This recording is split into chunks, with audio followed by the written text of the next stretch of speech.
Yo, what is going on, everybody? Welcome back to another episode of the Run It Up podcast. I'm your host, Jalaal Sandy. I know, different voice than you usually hear first thing when you click on the play button, but I am your host for today. Got my guy Najee with me. What's good, bro? Yeah. I've never been in this seat before. Yeah, not on this pod. It's been like a month since we recorded.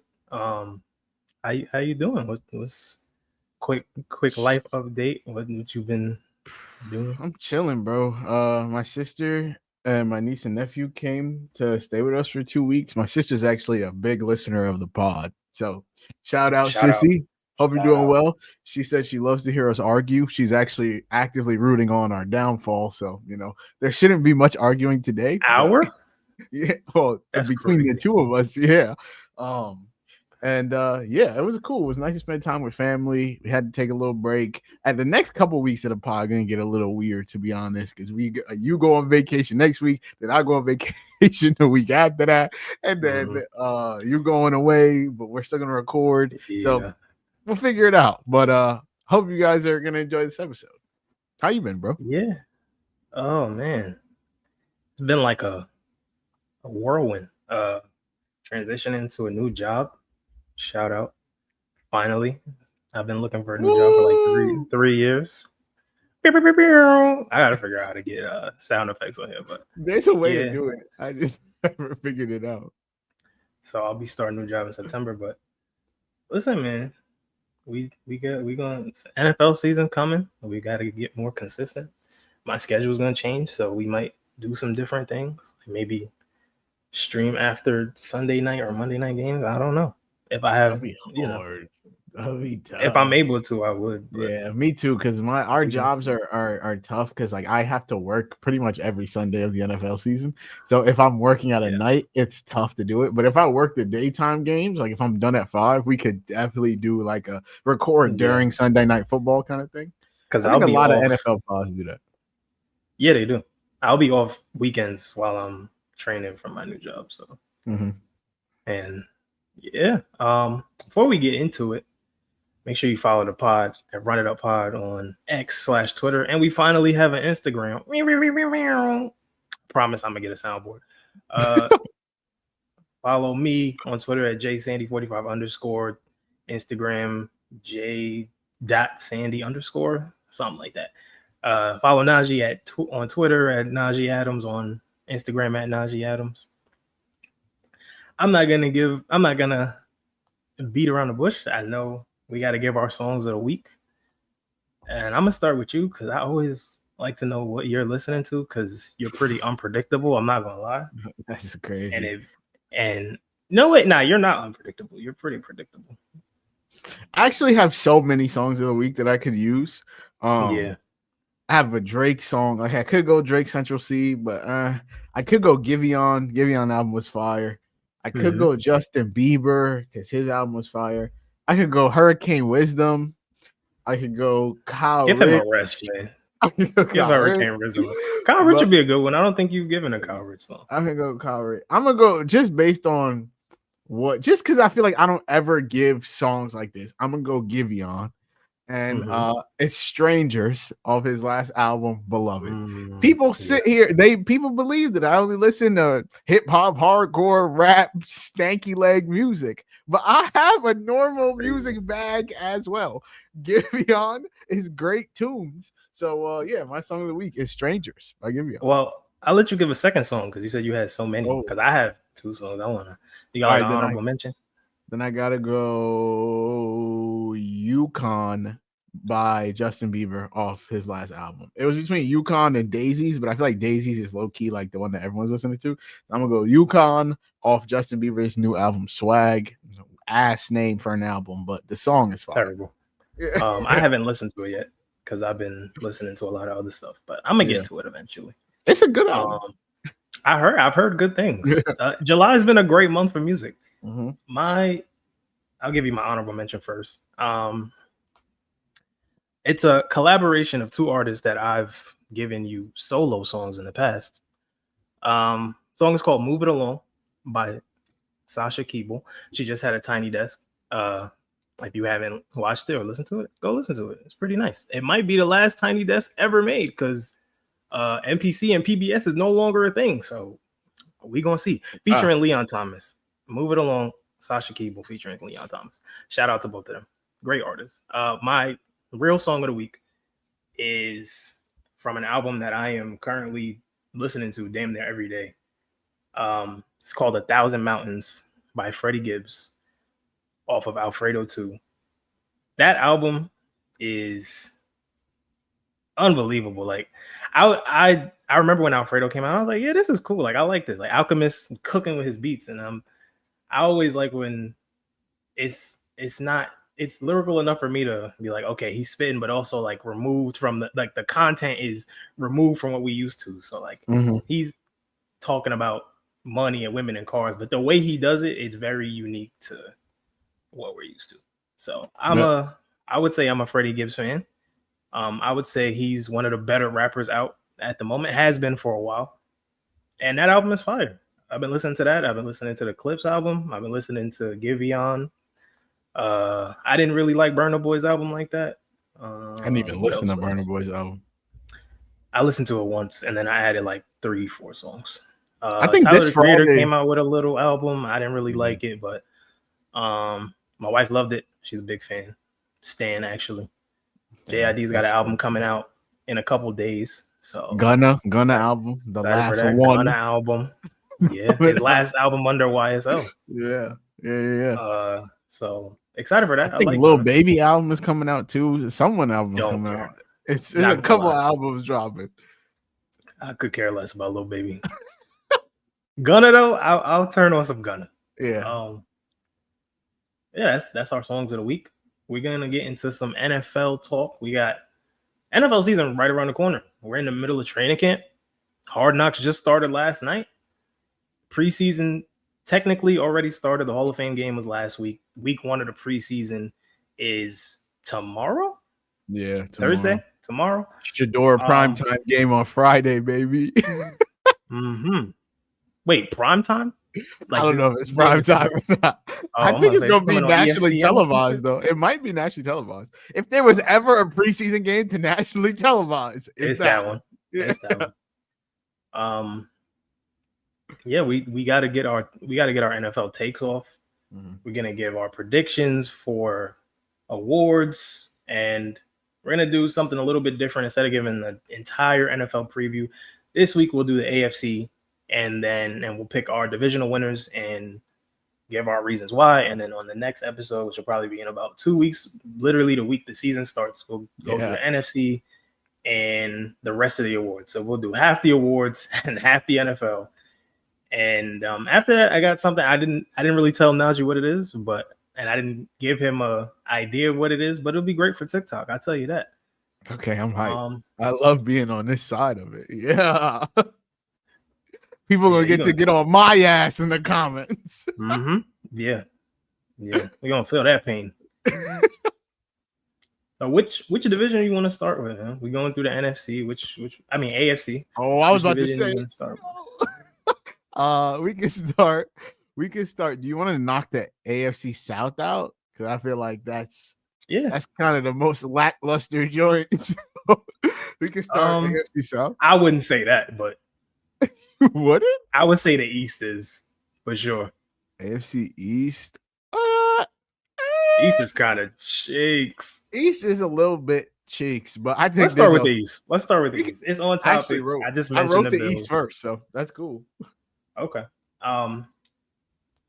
My AFC East winner, shocker, is the Buffalo Bills. They're one of the best teams in the NFL, maybe the best team in the AFC. They have one of the best quarterbacks in the league, MVP, finally. They are in a contract dispute with James Cook, but I think they'll get it figured out. They need that brother on the field. He is their best option at running back. He's pretty valuable. He stays healthy. He can catch the ball, run in between the tackles, run outside. And honestly, they don't have like a legit number one receiver. Khalil Shakir is also hurt. Dalton Kincaid is still trying to figure out his way at tight end. And outside of that, they just kind of make do with what they have. Josh Palmer. But Josh Allen, sometimes got to turn shit into sugar, and that's cool because they've been winning the division for the last 4 or 5 years doing that. And I think they'll do it again. I think they'll be a top 3 seed in the AFC. And I don't really, outside of injury, we are predicting this as if everyone stays healthy, which is obviously unrealistic. But I think even with injuries, as long as Josh Allen is healthy, the Bills should win the division pretty easily. They'll have maybe one tough game against the Patriots, a tough game against the Jets because their defenses are, well, the Jets' defense is really good. Patriots are better coached than they were in the past. The Dolphins are the Dolphins. I don't really know what to tell you. I think they are going to be complete dog shit. But I have the Patriots number 2, the Jets 3, and the Dolphins 4. Ooh, okay. Patriots, I'd like the hire of Mike Vrabel. I think Drake May is good. Don't know how good he is yet. Obviously, he's going into his second year. But Mike Vrabel built the Titans off of running the ball, keeping turnovers down, playing defense, just playing efficient football and controlling the clock. And I think eventually that style of football will help them. But for now, like they've got a ways to go. They need talent. They don't have enough talent. They did bring in Kyle Williams. They did bring in Stephon Diggs. They brought in Travion Henderson. All great offensive players. And to me, like defense, you also need talent. But I feel like defense can be coached up more than offense can. Like you can scheme something up to where somebody that might be a mid-level linebacker can look really elite. And Mike Vrabel's pretty good at doing that. Tennessee defense was top half of the league the entire time he was there. So I do have faith that they will at least be more competitive than they were last year. I don't expect them to have a top 10 pick. And if they do, something's wrong. At 3, I have the Jets. Man. I don't know what to say about the Jets, honestly. It's like they have one of the better young receivers in the league. They've got one of the better young running backs in the league. One of the better young quarterbacks in the league. Don't talk for me, bro. They are one of the best defense, one of the best corners in the league, period. One of the best defenses in the league, period. I think. And getting Aaron Glenn as a coach who his style of defense gave up a lot of yards, but ultimately he is an aggressive coach defensively. And he's a player's coach. Like he puts confidence into his guys. I feel like a lot of people on his team need that. Like Breece Hall needs a little bit of that. Justin Fields needs that. And training camp reports haven't been good for Justin Fields. I can't sit here and be like, oh man, like we know what Justin Fields has been to this point in his career. I'm not going to sit here and try to make up something that's not happening. But I will say training camp is a little different because like when you're on a team that's defense is really good and your offense is kind of shit, you might look like shit. So I think the Jets offense will be a little bit better than what they've been putting out there in training camp. Like when you're going up against the Dolphins defense is nothing. So you might be able to cook them twice a year. I don't know what the rest of their schedule looks like. I haven't looked at schedules. I'm just going based off of what I think the team is going to do. Yeah. Not even vibes, just like the roster themselves, like where I think they will end up with the roster. And then finally, the Dolphins. The quarterback is one hit away from maybe never playing football again. You do have one of the best running backs in the league, in my opinion. Top 10 running back, I'd say. Tyreek Hill is still a top 10 receiver, but I feel like they want to trade him. I feel like he wants to be traded. So eventually that might happen. Jalen Waddle can't stay healthy, can't stay on the field. Even when he's on the field, sometimes I forget he's playing. They traded Jalen Ramsey. They've lost their entire secondary in the offseason. One guy tore his ACL. The other guy tore his Achilles. So, like, they did trade for Minkah Fitzpatrick, but, I mean, and they lost Javon Holland. So, they have no secondary. Their front seven's decent, but the Dolphins don't scare me at all. I don't think they'll be a threat. I think they have a lot of injury-prone players on top of that. It's just got disaster written all over it. So I don't really see a way where the Dolphins even have a chance of winning this division. Every other team would have to just flat out die for them to have a chance. And in the past, like we know, Tua is not the most talented quarterback. Like he's a good game manager. And we know that the Dolphins don't play well against good teams. They usually beat up on the mediocre ones. And then when they've got to play the Bills of the world and the Chiefs and sometimes even the Jets, like teams that just give them trouble, divisional games, they kind of fold over. And I don't see that changing. They have the same head coach, same quarterback, same offense pretty much from last year, minus Jonnu Smith. They still have Jonnu Smith? They might. No, they traded him. They traded him. Yes. They have Darren Waller. Right. Out of retirement. So, yeah, I'm not really sure what's going on in Miami. As my uncle would say, biggest Dolphins fan I know, they're probably going to end up 7-10 or 8-9 somehow and miss the playoffs when they really should be 3-14 or 2-15 and getting a high pick. And they'll just be mediocre again for another year. But I do think they're the worst team in this division.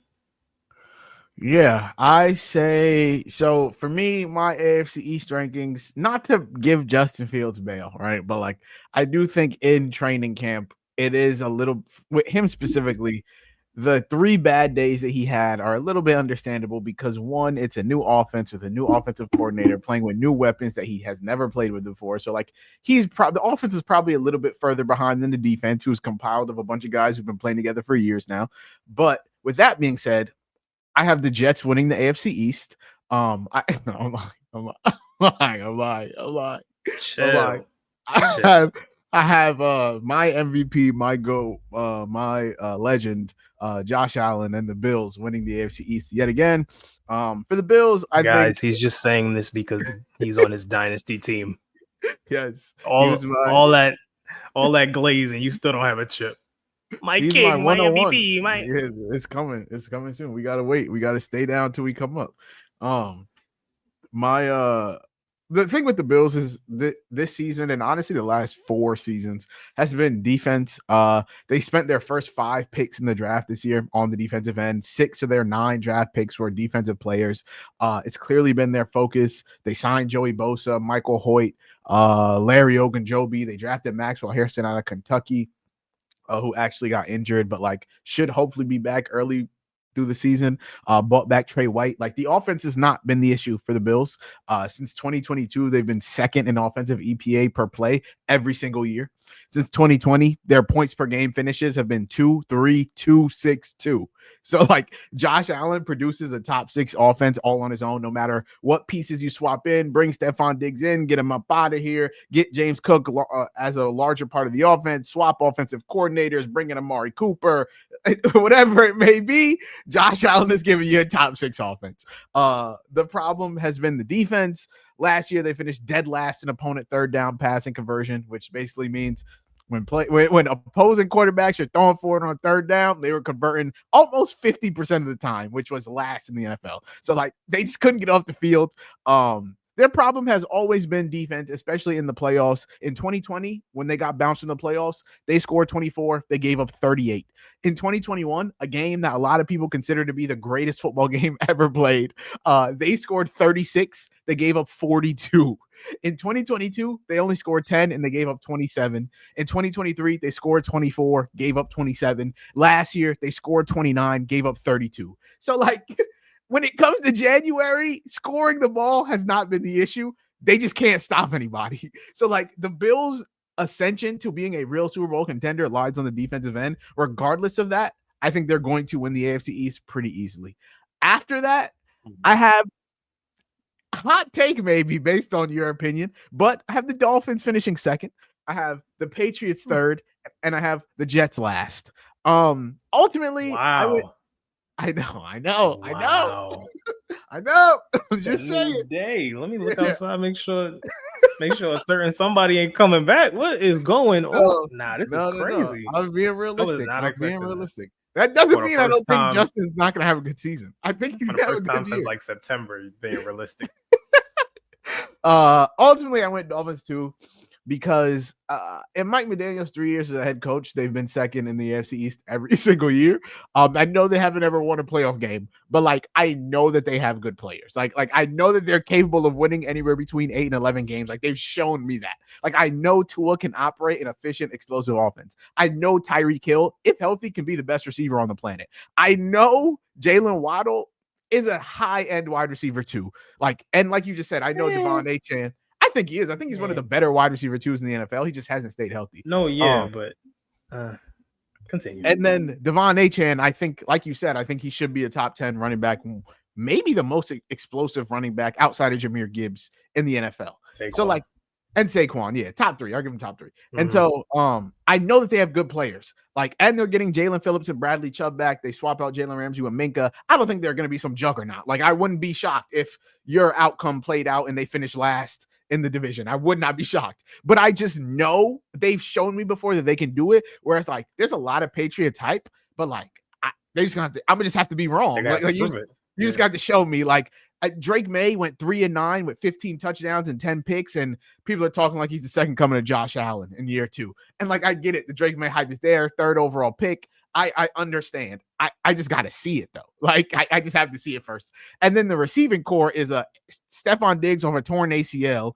A 5'9" Demario Douglas who's never cracked 700 receiving yards, a rookie Kyle Williams from Washington State whose 500-yard games last season came against Portland State, San Jose State, New Mexico, Syracuse, and Boise State. I don't do my boy like that. Boise State was good. Boise State was good, but like against Power 5 schools, he was not cracking them 100-yard games out. And then Kayshon Boutte, who's probably 1 season away from being out of the NFL. So, like, I just think I'm surprised he's still in the NFL. I'm not going to lie. Know? Yeah, I just think it's a lot of us projecting, like, all of these guys are going to take these steps. And I like Trevion Henderson. I do. I think he's going to be one of the better rookies in the NFL immediately this year. But I just think it's a lot of projecting that a lot of Patriots players are going to take a step up on offense when this offensive line apparently still hasn't even been that good. So like they still could, like, I don't think they're going to win 3 games, but like, I think that they could be the 3rd team in the division. And then lastly, I have the Jets. I think I really want to put the Jets over the Patriots, but the Mike Vrabel, we've seen Drake May, I kind of got the Patriots hype didn't hit me as much as some people, but low key, I wanted to put them last in the division, but I settled with the Jets. I think Justin Fields is going to have a good season. I just think that offensively, when you look at what their pieces are, I just can't see them having a great offense. I can't. Like, there's just no way in my head I can see them having a top 15 unit on offense. Like, you have Garrett Wilson, you have Breece Hall, you have Justin Fields, and that is it. That's all you've got on the offense. So how is Justin Fields going to have a great season if the Jets offense is not good? You should say that. A good season for Justin Fields would be. Oh, you mean by his terms? By his standards, yes. Okay. Enough to get him another year as a starting quarterback of the New York Jets. Is what I'm below saying. Average, yes. But not too ass to lose his job. Yes, exactly. And so yes, that's how I have it. I have it Bills, Dolphins, Patriots, Jets. I think that might be the way that it finished this year. I don't know who came in. No, I think the Jets finished last. I mean, the Pats finished last this year. The Pats finished last. Yeah, they had like 3 wins. Yeah, same thing. Just swap. Same thing as this year. Just swap the Jets and the Pats is my prediction. And the Dolphins have the 12th easiest schedule in the NFL. So like they could just beat up on some trash people and get to 10 wins, and we'd be like, oh shit. So yeah, that's my AFC East. I feel it. I wouldn't be shocked either way. I'm shocked you had the Jets 4. I thought you would put them at least 3. I thought you was going to try to convince me that they would somehow end up 2. I'm like, all right. I respect it. Finally. We can move on to the South. We're just going through the ass and then pause and to the good shit. So with the South, you can give me your 4 and I'll give you my 4 and then we can talk about it. Yeah, I didn't write too much for this one. South, I went Texans, Jags, Titans, Colts. Ultimately for me, This comes down to. Damn, you think the Colts are that ass? I think the Colts are ass. I'm not gonna lie. That may be my hot take. I think it comes down to best QB and best coach usually wins the division. I think the best QB in the division is CJ Stroud. I think the best coach in the division is DeMeco Ryans. So that's why I went with the Texans. They've won it back-to-back years with 10 wins. I think that O-line will be an absolute fucking mess. I think they're gonna have to throw the ball a lot, but I think ultimately they'll be better than at least the Titans and the Colts. I think the Jazz can make some noise. Like Liam Cohen, we'll see what his offense is. I love me some Travis Hunter. I think this me and you both. Yeah. Like I think he's gonna be so good. I think this is obviously the year for Trevor Lawrence, make or break. Tank Bigsby, Travis Etienne, Baishal Tootin. You forgetting the big one, brother. Yeah, BTJ. Yeah. BTJ, they should have a good team. I've just seen the Texans do it enough times, and I think they have the best player in the division and maybe the top 2 players in the division with Will Anderson. So we'll see. But that is how that's how I rank it. What about you? Yeah, we have similar. I have Texans, Jags, Colts, Titans. I just don't think the Titans are ready to kind of win games. Like you got a rookie quarterback. Your receiving core is a little shaky. Like Calvin Ridley's solid, but he's not really a one. Tony Pollard is also solid, but not like he was a workhorse last year, but the Titans are ass. Like let's just be honest. But for the Texans, it's for all the same reasons you said. Best quarterback, honestly, maybe best receiver, because Nico Collins is a dog. It's an argument, but I say Nico.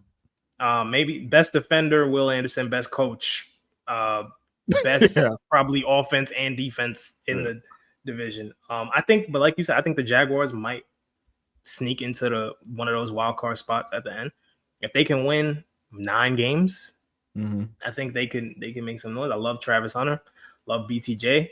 Trevor Lawrence, I was high on him for a while, and then like when people just continuously prove you wrong in the way they're not supposed to, like I'm giving him the benefit of the doubt. I'm saying it's coaching, and it was coaching, but then it's like, bro, you're just ass. Like, you gotta be better. You're the number one. This is the number 1 overall pick. This is the guy that they were saying generational. Was like the next guy. Like they were putting, bro. There was a list. I don't remember how many years ago that was. 2, 3, maybe 4 years ago. They had like the top. They were trying to predict the top athletes of the next generation. Trevor Lawrence was like number 3 or 4. So when he was at Clemson, they were talking about him like he was the next Cam Newton. Like that's the type of prospect he was coming out of college. So this, like you said, this is make or break for him. I think he will get it done. He's got the weapons to get it done. If he doesn't, it's solely on him. Liam Cohen is a great offensive mind, great offensive coordinator. He had the Buccaneers offense looking crazy last year. Baker Mayfield looked like one of the best quarterbacks in the league. Not to say he's not, but like he looked better than he actually might be. And I think their defense is still a work in progress, but better than the other 2 teams that I'm going to get to. The Colts, man, they're a conundrum, I'd say. Their biggest issue is quarterback, obviously. We don't know who's going to start week 1. It could be Anthony Richardson. Could be Daniel Jones. It should be Anthony Richardson. And I don't feel about Anthony Richardson the same way you feel about Justin Fields, but I do think he's gotten a lot of unfair criticism. Just he hasn't been good. I've acknowledged that in the past. He has not been good. He's also been injured.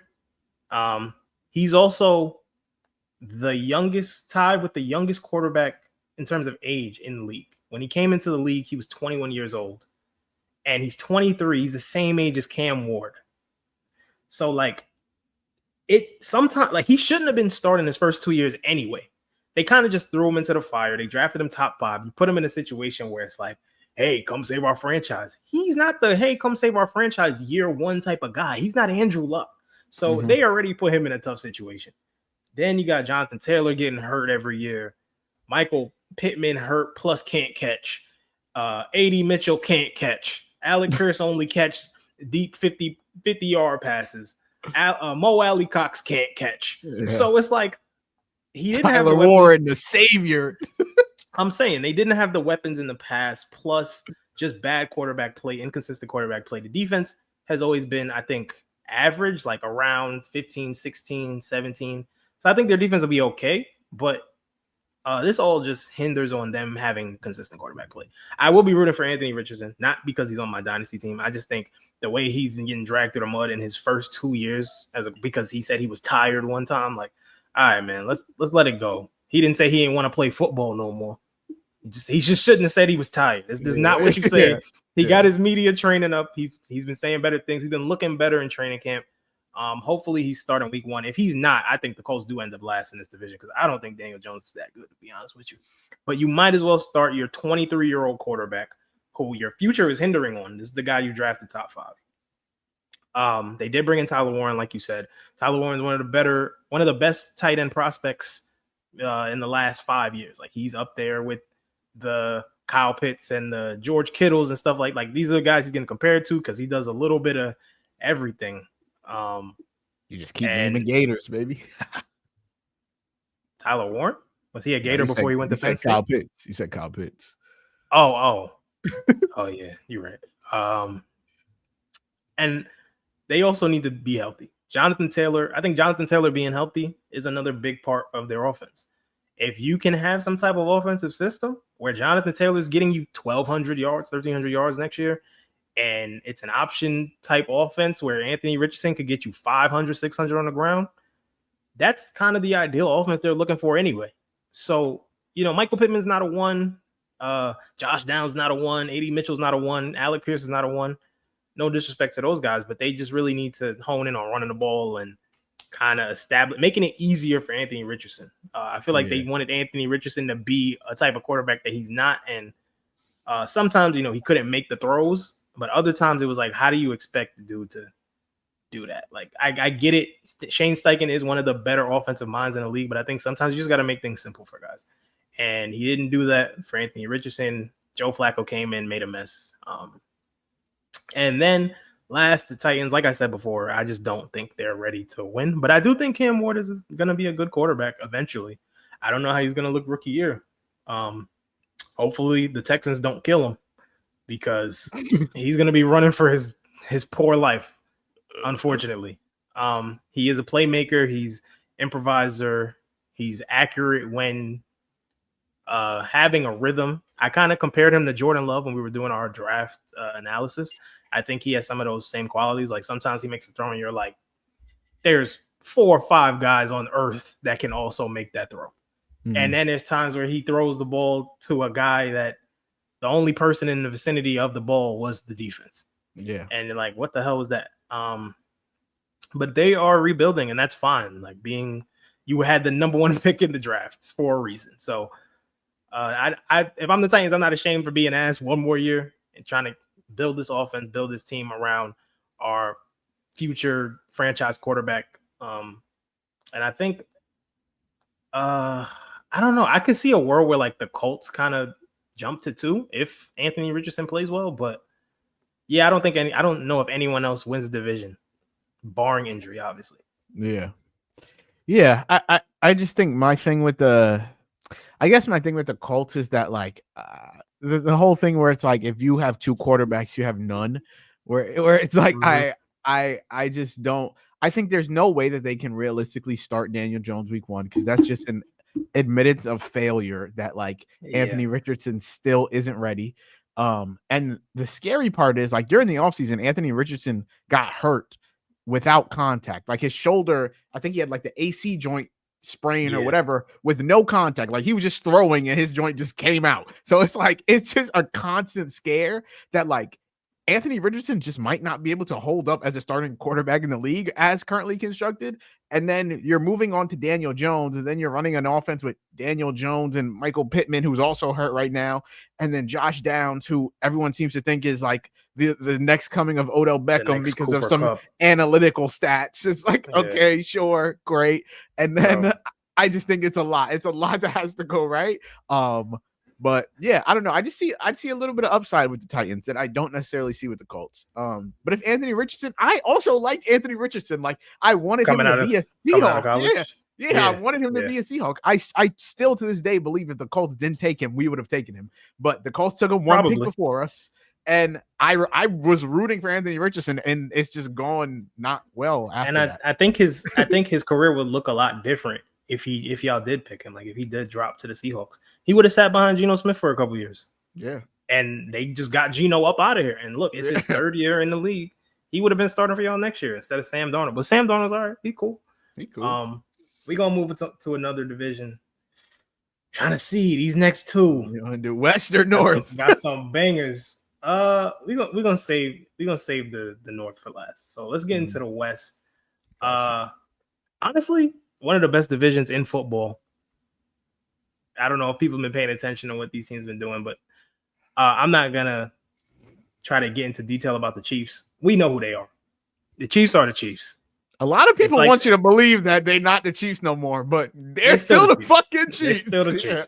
I have them winning the division, but I do think that the Broncos can win this division. So I have the Broncos number 2, Chargers 3, Raiders 4.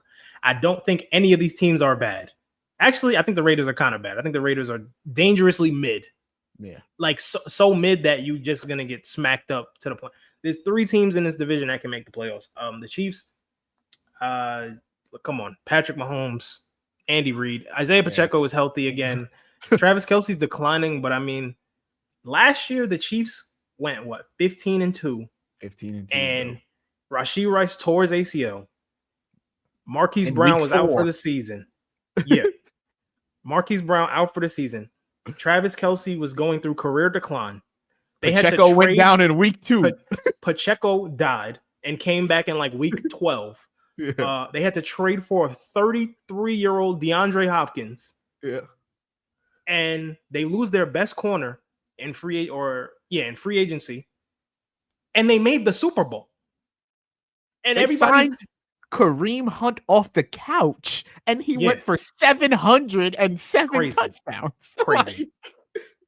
Bro, they had what was that dude's name? The white running back that was like wrestling with alligators. And he's really a fullback, but they didn't have nobody else. What is his name? I can't remember. I gotta look up he was the fantasy star. Oh, Carson Steele. Steele. Bro, they had Carson Steele starting week 3. Yeah. And everybody's like, oh my God, the Chiefs are losing all these close games and they almost lost. They almost They made the Super Bowl. 12-0 in one-score games. For the 3rd straight year, the 4th time in 5 years.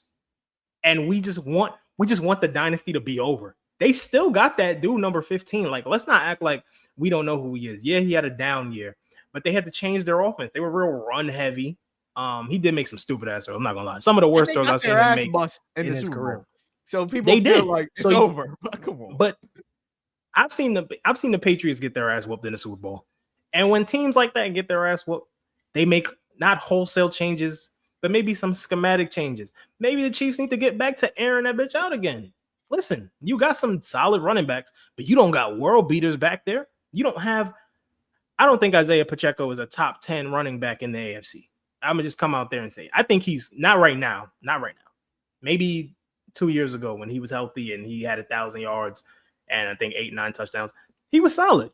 But right now he's coming off an injury. He didn't look great when he came back. But I still believe in the Chiefs. We've also seen the Chiefs get their ass bust in the Super Bowl before and then come back and win 2 of the next 3 Super Bowls. So right, exactly. The last time Patrick Mahomes was running for his life, they came back and did it again. Like it's not anything we haven't seen before. But I do think this division is very tough. Like I don't think it's going to be a cakewalk for Kansas City.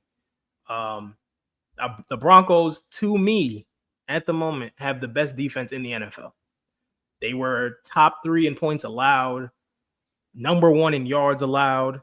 They have some of the most underrated defenders in the league because people don't know who they are. Zach Allen is one of the best defenders in football. Patrick Surtain is the best corner in the NFL. If you want to throw Derek Stingley in there, cool, we can have that argument. But for me, it's Surtain. Mm-hmm. They have a good coach in Sean Payton.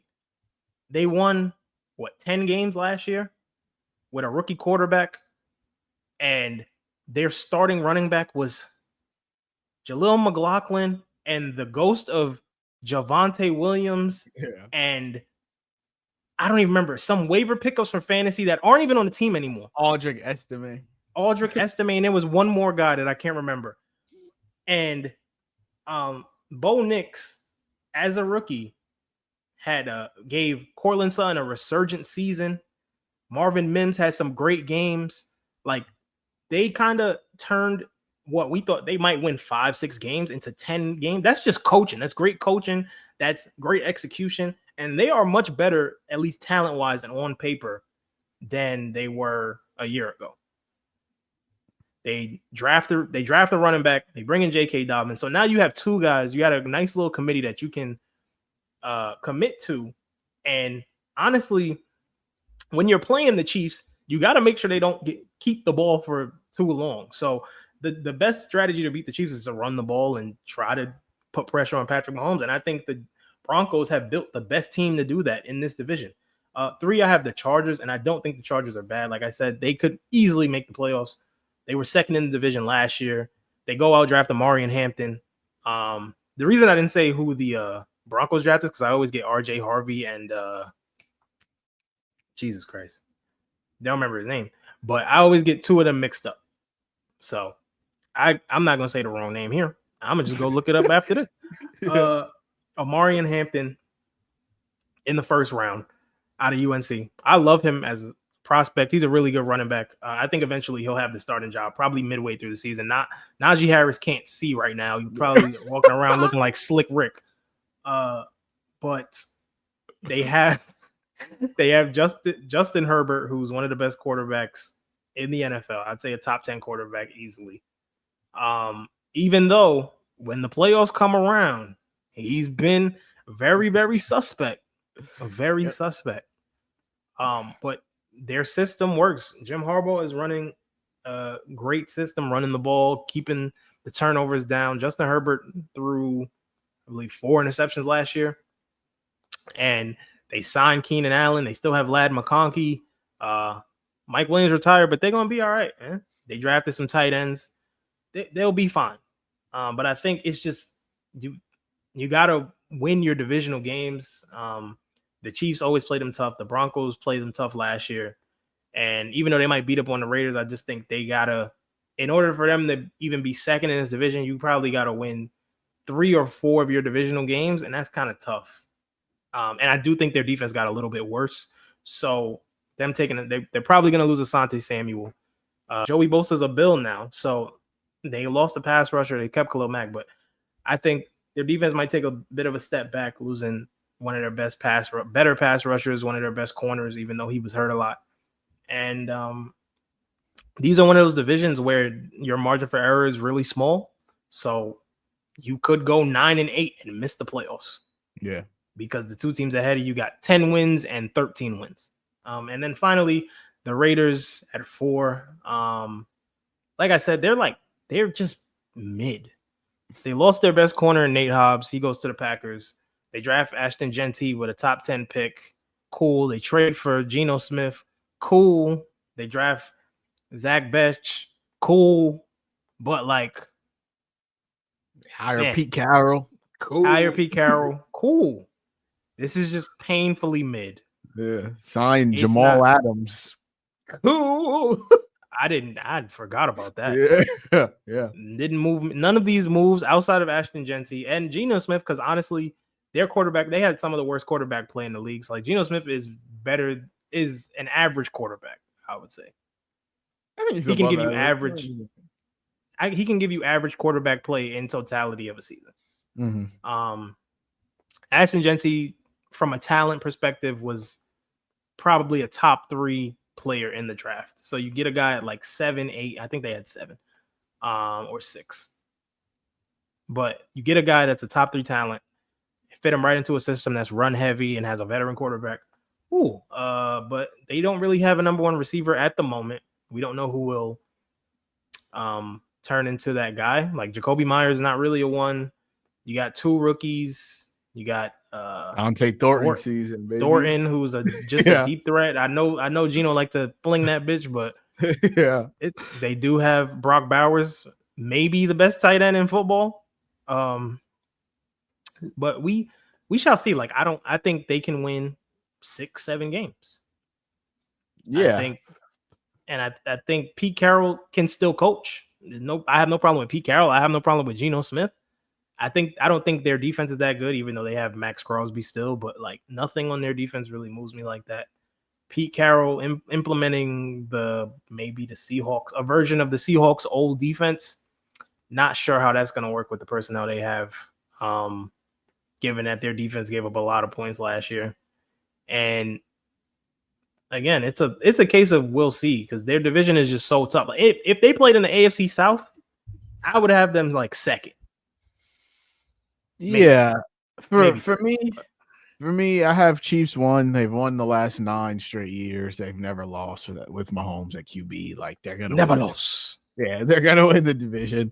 Everyone loves the Broncos. Woo, Broncos might win the division. The Broncos are not winning the division. If Patrick Mahomes is not injured, the Broncos are not winning the division. I think, but I have them 2. I have the Chargers 3. I have the Raiders 4. I might be a Chargers hater. I'm definitely a Justin Herbert hater, but I'm a little bit of a Chargers hater. I don't think they're that good, but I like their pieces. Like I like Amarion Hampton. I like their receiving core, Keenan Allen, Ladd McConkey. I'm a big Trey Harris guy, Keandre Lambert-Smith. Like I think they got some good guys, some good receiving core. And then the Raiders I have last. The last thing I'll say about the Chargers, actually, before I get to the Raiders, is like last year they won 11 games. 3 of them were against teams above 500 because they beat the Broncos twice and the Bengals once. They had the 5th easiest schedule in the NFL last year. This year, they have the 12th hardest. So, like, we'll see what the Chargers are made of. You get what you asked for, man. Yeah. Last, I have the Raiders. As a Seahawks fan, I've seen a lot of Pete Carroll and a lot of Geno Smith, and I know what they can do together. I just don't think they're gonna do much together in this division. I think the Pete Carroll hire was fine. Like I get it, he was probably the safest option you can hire. You know what you're gonna get out of him. If you're trying to rebuild a culture, I think he's probably one of the best coaches ever to do that. So like, cool, set your culture with Pete Carroll. I don't think he's the guy that's gonna bring them into the next generation. I don't think Geno Smith is the guy that's gonna bring them into the next generation of Raiders football. I think they'll figure that out in the next couple drafts. But for right now, Ashton Jeanty, Brock Bowers set the rookie reception record. He might have the most targets in football this year. I think that he is going to get fed all. It's going to be the Brock Bowers and Ashton Jeanty show, and Jacoby Myers and Dante Thornton and Raheem Mostert and all these other guys. Michael Mayer will get a couple targets here and there and figure it out. But I can't believe Michael Mayer is still on that team, bro. They drafted him in the first round and then said, damn, we got to take Brock Bowers, which is cool. You know what? Brock Bowers said, we're going to take Brock Bowers, which is nuts because Michael Mayer in his class, I believe he was the best tight end in his class. Yeah. That's the Laporta class. So technically he wasn't, but like prospect-wise, he was. Yeah. It was like him and then a gap. It was like Sam Laporta, Tucker Kraft, and who's that other dude? That other dude the Packers drafted because they took two tight ends. Can't even remember his name because he's always dead. Yeah, there we go. But no, I feel you. It's literally them just abusing the offensive talent that they have. Like, and honestly, they should be able to take the weight of that. Brock Bowers is a second-year player. Ashton Jeanty is a rookie, fresh legs. Who used to getting the load that put in the ground. Yeah. And the type of volume he got was like how Jonathan Taylor got at Wisconsin. Yeah. And like not quite Ezekiel Elliott, but of that ilk of like Ezekiel Elliott's impact in college.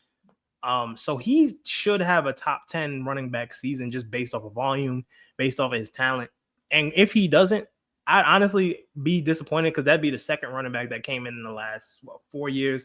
Him and Bijan Robinson, but we've had high expectations of them their rookie season, and they've kind of just been mid because they've been held back by coaching or whatever the case may be. Like, I don't want to see Raheem Mostert out there that much.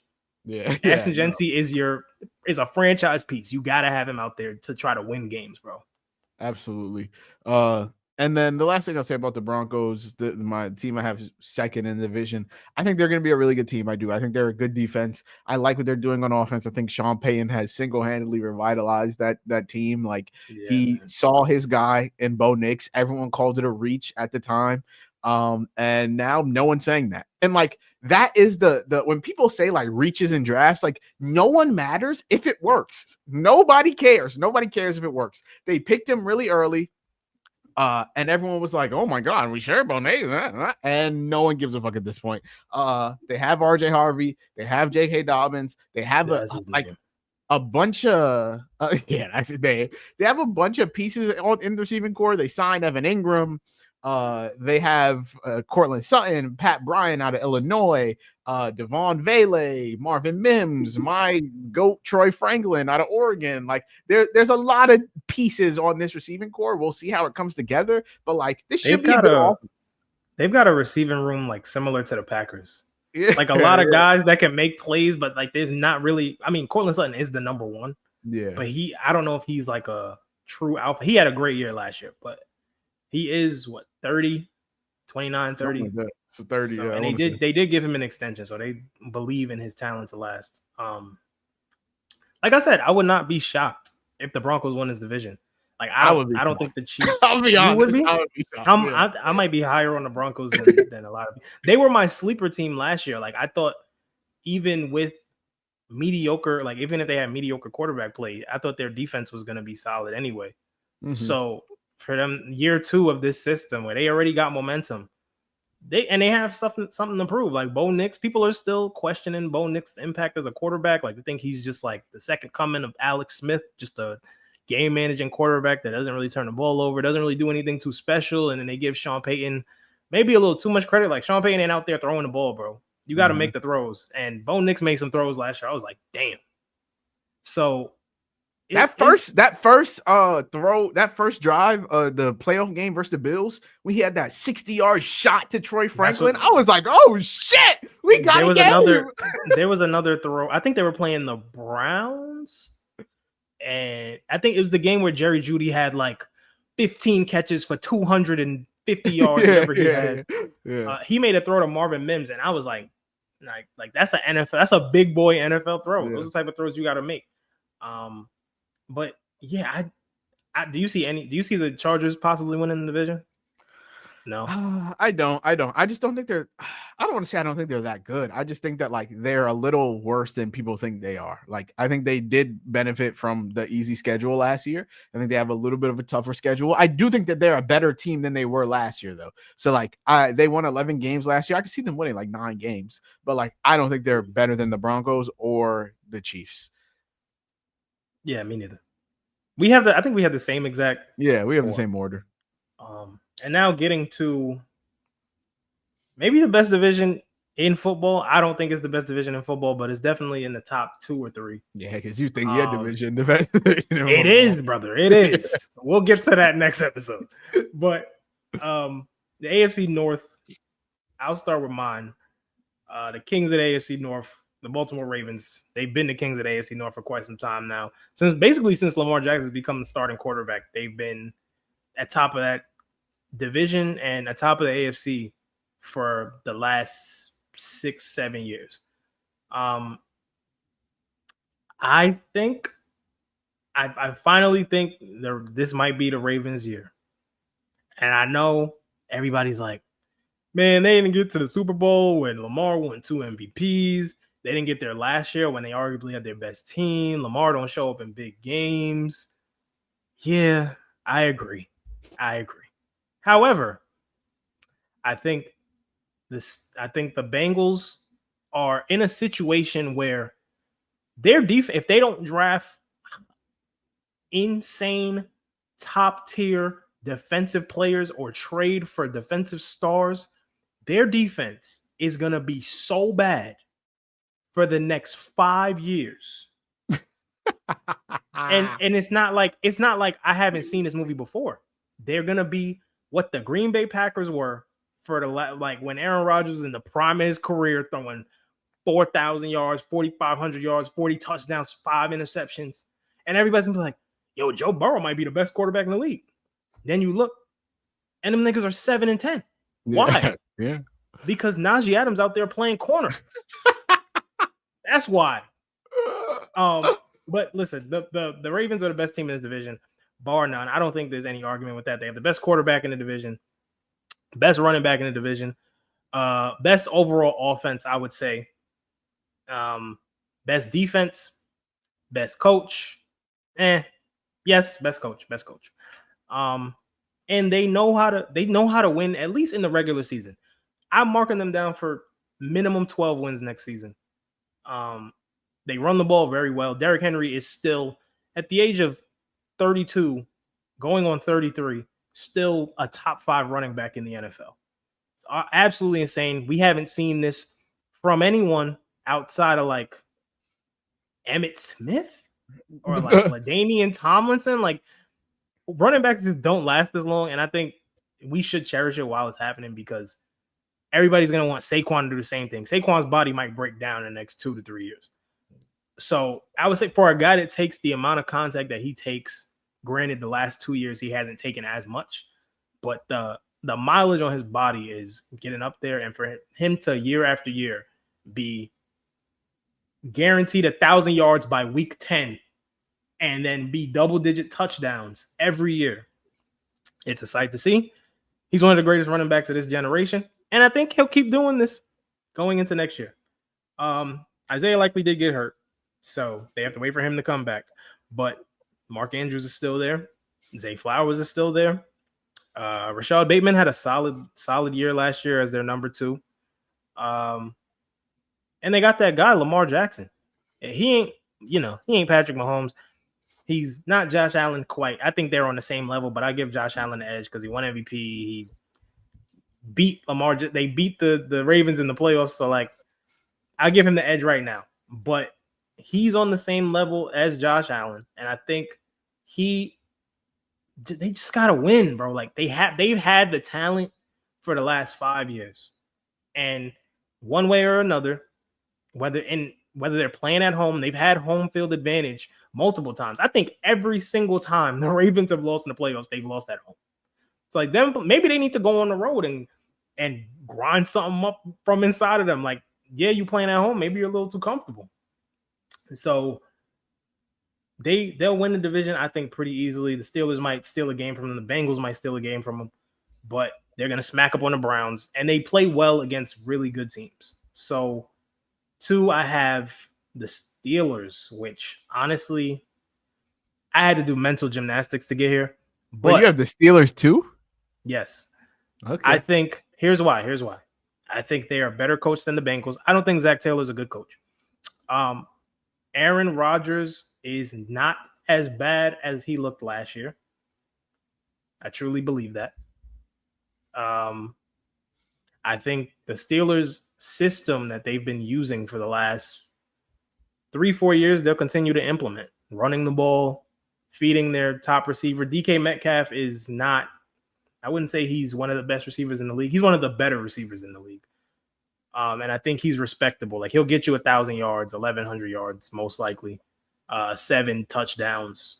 And Aaron Rodgers, even when he's not the scorching earth MVP that he was years ago, he still keeps the ball safe. He still throws mostly accurate passes. His arm is not what it used to be, but he still plays respectable football for the most part. He's playing for the Jets, guys. Let's chill.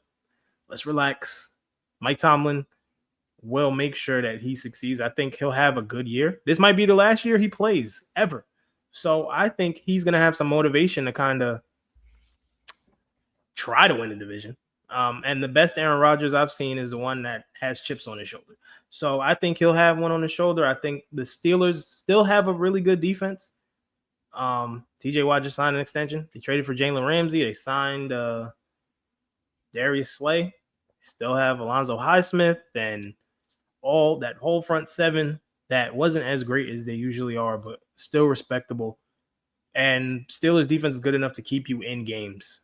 So I have them too. I could see them winning, maybe not making the playoffs, but winning 8 games. The Steelers? Yeah, like maybe winning 7 or 8 games. Oh, okay. 7 I or see what 8 you're games. saying. Yeah. I don't think they make the playoffs though. Oh, then you think the Bengals are ass? Yes, I do. Yes, I do. Okay. So here we go. I have the Bengals 3, and like I said before, they're gonna have maybe an all-time great offense, and sometimes that gets you far.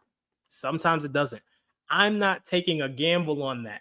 I've seen that movie before in many other forms. Joe Burrow is one of the best quarterbacks in football. Jamar Chase is arguably the best receiver in football. He's just coming off a triple crown year. T. Higgins is the best number 2 wide receiver in football. Chase Brown is a really good running back. That's it. The O-line stinks. Trey Hendrickson doesn't even want to play there. They didn't want to sign Shamar Stewart, their first-round pick, to a contract. They re-signed Mike Hilton. Cool. Can you name me someone else on their defense? Cam Taylor-Britt. That's all. That's the Jordan Battle. That's the only other two. I don't know who that is. That's the only other two I can go. Right. So you're playing in a division with the Ravens, who have had top 5 offenses for the last 5 years.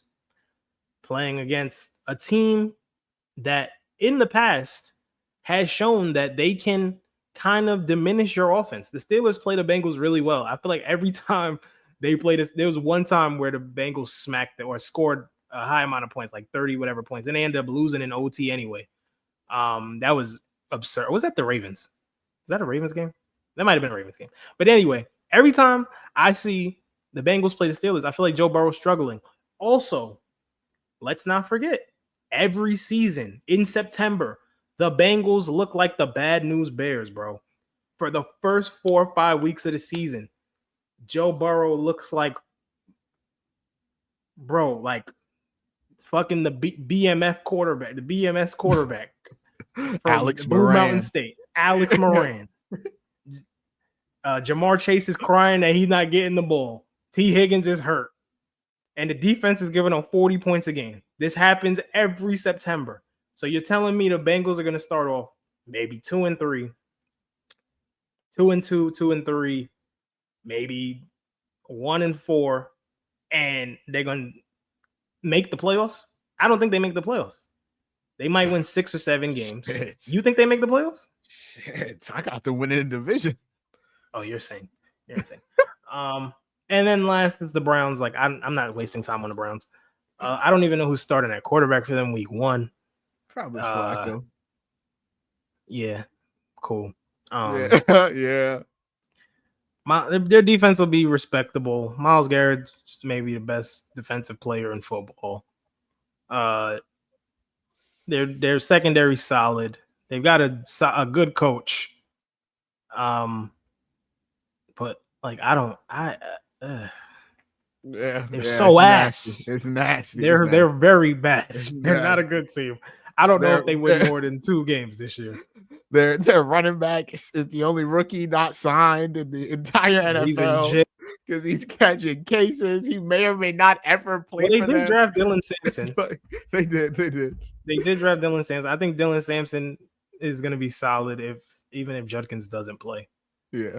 They still have Jerome Ford, who's cool. The Browns were competitive last year. They weren't a good team, but they had some games where they could have won. Like they were competitive with the Broncos. They were competitive with the Steelers. But I mean, the last time I saw, when Joe Flacco played for the Browns, he looked pretty damn good 2 years ago. But the last time I saw Joe Flacco play football, he looked like shit. So I don't know if he's lost a little bit. And then you got 2 rookies plus Kenny Pickett. Like you have 4 quarterbacks. One is injured, one's 40 years old, and the other 2 are rookies. If I don't know who your starting quarterback, like I have no idea, and it ends up being a 40-year-old over 2 rookies, what's the plan? It's surely not winning games. It's not developing your young talent that you drafted in the draft. So the Browns are a big question mark. They're shit. They're going to be one of the worst teams in the league. I hope they make me look like an idiot. But I don't think so because it's the Browns. No, neither do I. And the thing with Shador is like they just can't start him week one. Like, even if he was the best quarterback on the roster, which, if I'm being honest, I think he is. And like, because he was my quarterback one coming out of the drafts. Like, I'm standing on it.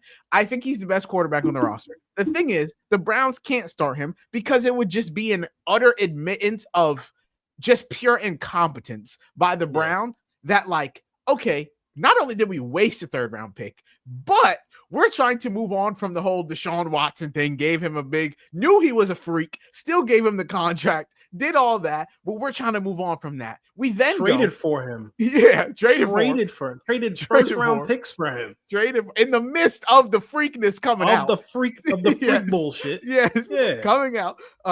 Trying to move on from that. Then we go and we decide, you know what? We think Dylan Gabriel is 2 rounds better of a quarterback than Shador Sanders. We're going to use our third round pick on him.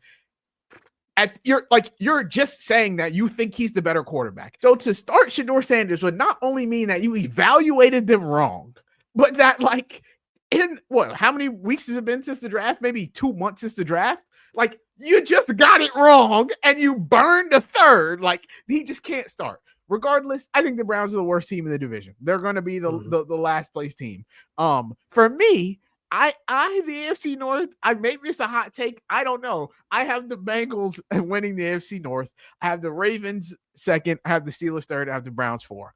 Believe it or not, the Bengals have the easiest strength of schedule of any of the 4 teams in the division. Last year, they went 9-8, right? They went 9-8. The floor with Burrow and Chase has been 9 wins. In the 4 years they've been together, 10 wins, lost in the Super Bowl, 12 wins, lost in the conference finals, won the division both those years, 9 wins, 9 wins. They started last year 4-8 and still finished 9-8.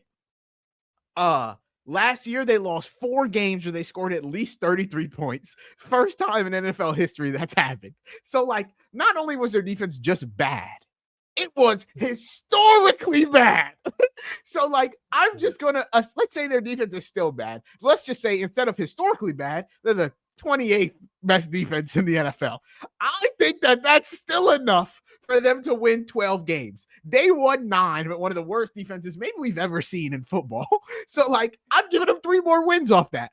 And so I think 12 wins. I didn't mean to cut you off. So you're betting on their defense being a little bit better. You're also betting Jamar's going to be fine. Jamar going to be Jamar. Joe going to be Joe. Well, if he's healthy. So you're betting on him being healthy when he hasn't been the healthiest guy last couple. You're betting on T. Higgins. Assuming that everyone is healthy, though. Well, we know T. Higgins ain't playing 17 games. That's fine. He don't got to play 17. He can sit out their game against the Titans in week 16 or whatever the fuck. He can sit out the both Browns games. Yeah. So, I just think I think this is the year that Joe Burrow makes the statement, and they're playing in the preseason, which is the first time that's happened because they're trying to end the whole slow start. We start 0-4, gotta win 7 straight type of shit. So, like, they're trying to fix that. And so I think the Bengals are 1. That's not to say I think the Ravens are ass. I think they're gonna be a double-digit win team. I think we're gonna have 2 double-digit win teams. Obviously, like you said, Derrick Henry, one of the most insane running backs we've ever seen from a pure physical standpoint, from like a statistical standpoint. He averaged the most yards per carry of his entire career last year playing with Lamar Jackson. Like, that duo is unstoppable, as we've seen. I guess not unstoppable, but like very difficult to stop.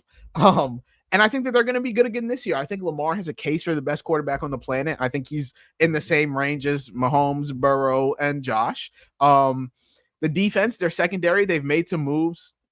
Last year, they had a really bad secondary. Apparently, in training camp, the Colts were frying them, and they don't have the best receiving core. So maybe or maybe not. This secondary will be good. We don't know, but like the offense should be fine. Mark Andrews is still there.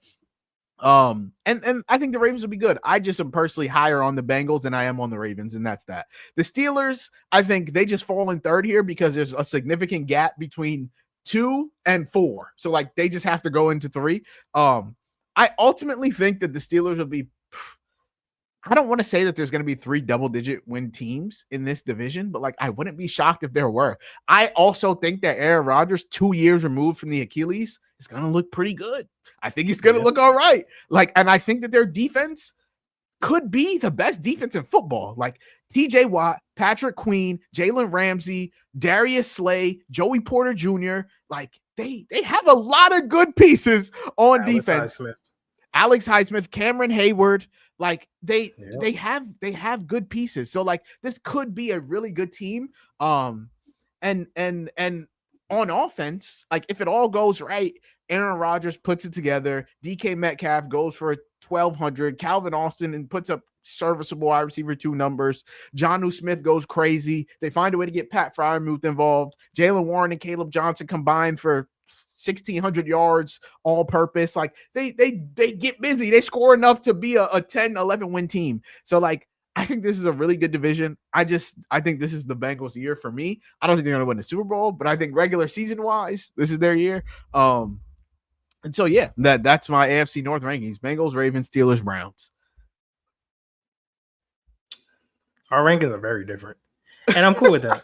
I'm cool with that because I think the Steelers just give teams in their division hell. Even if they lose the game, like they'll lose 24-21, 21-17. Games be nasty. And they'll be right there. And it's like, oh my God, Kenny Pickett threw a pick. Oh my God, Russell Wilson can't throw over the middle. Like they may not have those issues next year. So I think I'm not gonna say I'm high on the Steelers. I just think they'll be more respectable than they've been in the past. But like I said, I don't think they'll make the playoffs. I think only one team from this division makes the playoffs, unfortunately. The Bengals just gonna have to prove it to me, to be honest. They disappointed me highly last year. I was high on them coming into the season last year. So for them to be out of the playoffs, even though they won 9 games. And the reason why is because the AFC is so stacked. Like I think you can win 9 games in this play. You might win 10 games and be the last wild card team to get kicked out because you missed the tiebreaker. So it's pretty tough to make the playoffs if you're not the number 1 team in your division a lot of the times. Yeah. I agree with you. I'm right there with you. That's our AFC division ranks. Yeah. Did you want to go through the awards? Yeah, let's go. Get into the awards. We starting off hot. Yeah. Offensive Player of the Year. Who you got? For me, when I was looking at Offensive Player of the Year, I was a little bit torn. And so I started looking at like what it's been historically. And so it hasn't been a quarterback since 2018. No. Patrick Mahomes. Mm-hmm. It hasn't been the same position 3 times in a row since Marshall Faulk was bugging. 1999, 2000, 2001, 2002. Priest Holmes won it that last year. Outside of that, it hasn't been the same position 3 times in a row. And it hasn't been the same player twice in a row since Marshall Faulk as well. So for me, that takes out that he was bugging. That takes out quarterback, that takes out Saquon Barkley, and that takes out running back. So for me, it's going to be a wide receiver. And so I end up landing on Jamar Chase. I think Jamar Chase, Triple Crown, didn't win it last year.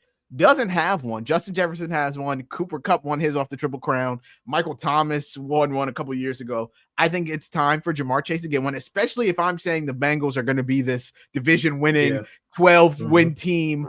I think Jamar, he went for 1,717 last year.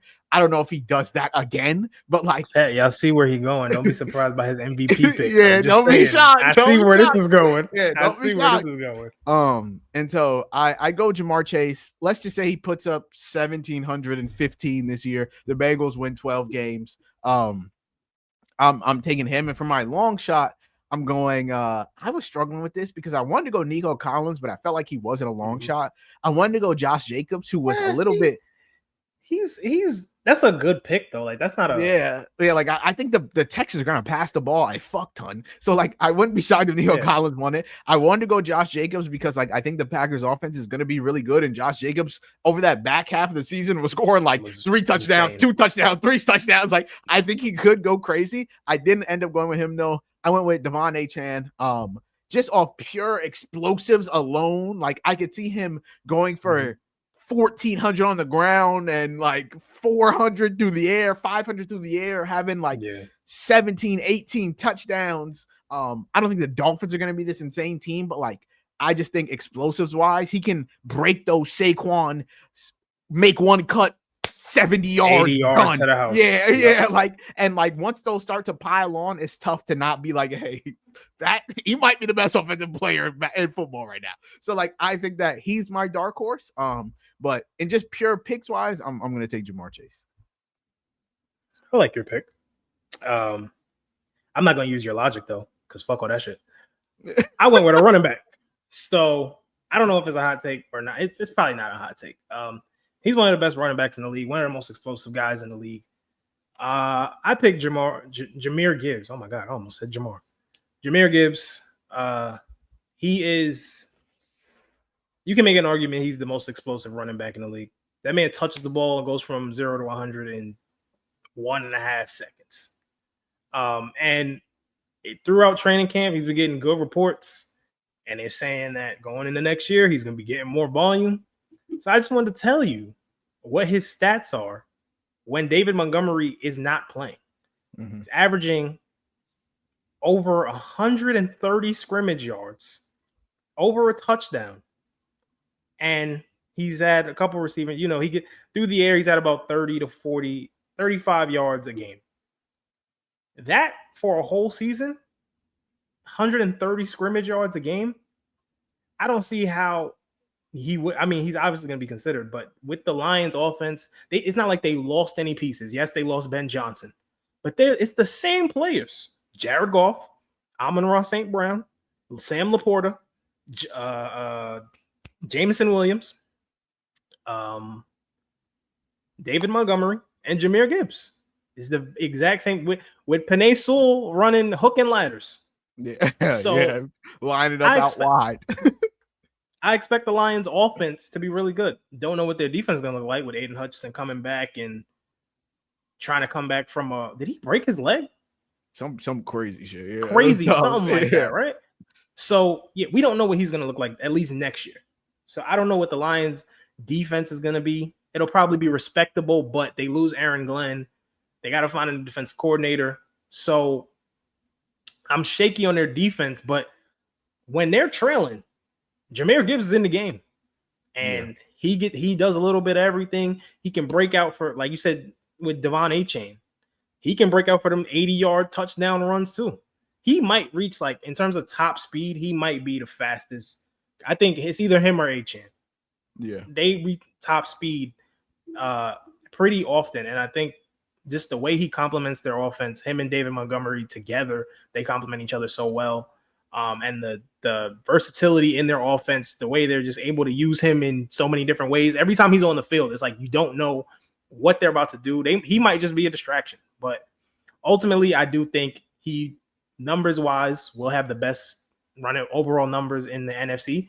So I'm going with Jahmyr Gibbs. My dark horse, another running back. My boy, Bijan Robinson. Listen, this is my guy. This is my favorite running back in the league. I think he has been a victim of Arthur Smith. He's been a victim of Kirk Cousins. And now they have a quarterback who I don't know how good Michael Penix is going to be. I think he's better than whatever the hell Kirk Cousins was last year. Drake London's one of the best receivers in football. I think Kyle Pitts is probably going to have a breakout year. He's looking pretty good in training camp. And their offense wasn't as bad as it was points-wise, scoring-wise, yards-wise. It was pretty productive. They just couldn't score. Yeah. So if they use Bijan the way he was drafted and intended to be used, he could quite literally, Bijan could have 2,000 scrimmage yards if they used him the way that other running backs are used. Yeah. So, I mean, Tyler Algier is a solid running back, so you can't just run Bijan into the ground. But I think the Falcons will be, they could win their division. Like, their defense has improved. They drafted Jalen Walker. They improved their secondary, improved their pass rush. They still got two of the best maybe the best safety tandem in football outside of the Broncos. It's just, how do you put it all? He's arguably your best weapon on offense, and they just got to figure out how to keep him involved and keep him energized and just try not to kill him. And he'll be all right. Going into MVP, I'll start. The top odds makers, the top guys are obviously Josh Allen, Lamar Jackson, and then third is Joe Burrow, and I believe Patrick Mahomes is right after that. I already said I don't believe the Bengals are making the playoffs. So how can I pick a guy? I think, I'll just put this out there, Joe Burrow will probably have the best statistical quarterback season in the NFL next year. But he had it last year. Too ass. Yeah. I just don't think as a team they're good enough. Like their offense is going to be high octane, high powered, probably historically great. And most of the time that does get you to the playoffs. But like I said, in their division, it's a little tougher because you got two teams who really pride themselves on defense. So like you can't just offense your way out of it. So my pick, I really didn't know. I didn't want to be too edgy with this one, but I wanted to pick somebody who I think people aren't really considering, maybe because of a little fatigue. But like I said at the beginning of this episode, let's not forget who that guy is. It's Patrick Mahomes. I think over the last 2 years, we can say that the Chiefs' offense has been mediocre at best. Last year, they lost a lot of weapons, had Kareem Hunt as their running back one, had some Carson Steele in there. The year before that, they had Juju Smith-Schuster and Justin Watson and Travis Kelce. And that's about it. So over the last 2 years, and Rashee Rice was a rookie though. So his receiving cores have not been the Tyreek Hill at his peak, Travis Kelce at his peak where he was winning MVPs a few years ago. But I do think his receivers are respectable enough where they won't drop passes into interceptions, fumble the ball, trying to make a play. I've seen that happen. Just straight up run the wrong routes. And like I said, he's the best quarterback in the league. I think sometimes people take that for granted. Like I think he is. I still separate him quite a bit from Josh Allen and Lamar Jackson. It's not like a humongous gap, but I think he is the clear number one quarterback in the league. And if the Chiefs have just more explosive offense than they had in the past, he can throw for 35 to 40 touchdowns. And if he keeps his interceptions under 10, he'll be right in that conversation. He's in the conversation every year until about November, and they're like, oh, well, he only has 2,500 passing yards. Yeah, because they're running the ball every damn play. Here's where it gets a little nasty. My dark horse. Oh, you look very happy to say it. Oh, it's gonna be Jordan Love, isn't it? You're damn right it is. Yeah. You're damn right. I honestly like. I was gonna say Jared Goff, but that's nasty. I'm not doing that. I picked the dark horsey one too. So yeah, like MVP is tough because it's usually a quarterback. And I almost went Jalen Hurts, but I truly think winning an MVP, honestly, and the only other player I've seen do this is Aaron Rodgers, winning a Super Bowl and then the next season going into like you look way better in the next season than you did winning a Super Bowl. I don't know if Jalen Hurts is going to be able to do that. And I don't know if the offense will allow him to do. Like he may not even. Yeah, he's not going to put up big enough stats to. Right, exactly. And the Eagles might still win 14, 15 games. Like it won't matter. Yeah. But I considered him because I knew the Eagles would probably still be good, and they'll win their division, be top of the NFC, all that good stuff. The reason I picked Jordan Love, I think it was too chalky to go with the AFC guys, and then once you get out of the AFC, it's like Matthew Stafford, Jared Goff, Dak Prescott. I don't think the Cowboys are winning their division. I don't think the Cowboys have a shot at winning their division. I think the Lions and the Packers will probably compete to win the NFC North.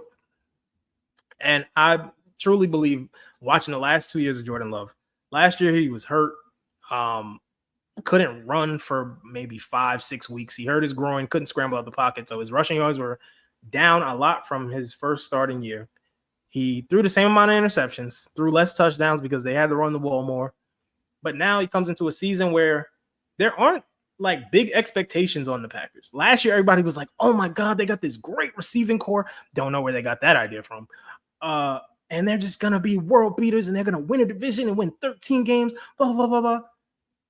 They play better when no one's paying attention. And you know who everybody's talking about? The Lions and the Bears. And I've heard more JJ. I think people just now starting to talk about Jordan Love because it's training camp now and Matthew Golden's doing great things in training camp. I haven't heard that much Jordan Love praise. I think people are more critical of him now than they were 2 years ago, which is fine. You signed a guy to a max contract. He's got to perform. That being said, if the Packers do win their division, it will be because Jordan Love is playing well. Their defense was one of the best defensive units last year. They were a top 10 unit last year. Jeff Hafley is one of the best coordinators in football. They had a top 10 defense without their best cornerback. And people are like, oh my God, they don't have Jair Alexander. It doesn't matter. He will figure some shit out. Matt LaFleur is one of the best offensive minds in football. Josh Jacobs is one of the best running backs in football. And I think if Jordan Love has a great season, I can firmly put him in my top 10 quarterbacks without having to argue with anybody. So if he just keeps his turnovers down, is more consistent, which is what I've been saying for the last 2 years, and he has a season where he throws for 3,800 to 4,000 yards, throws something close to 30 touchdowns, 32 touchdowns, and the Packers are top of the NFC, and they look like one of the best teams in the league. It's the Packers. People are gonna start talking about them if they're winning. Yeah, I feel the Jordan love, especially from you, who was not shocked. But I don't think, was I biased? I wasn't trying to be biased. I was trying to be reasonable. No, I don't. I mean, I think they won 11 games last year and they had to be a wild card team.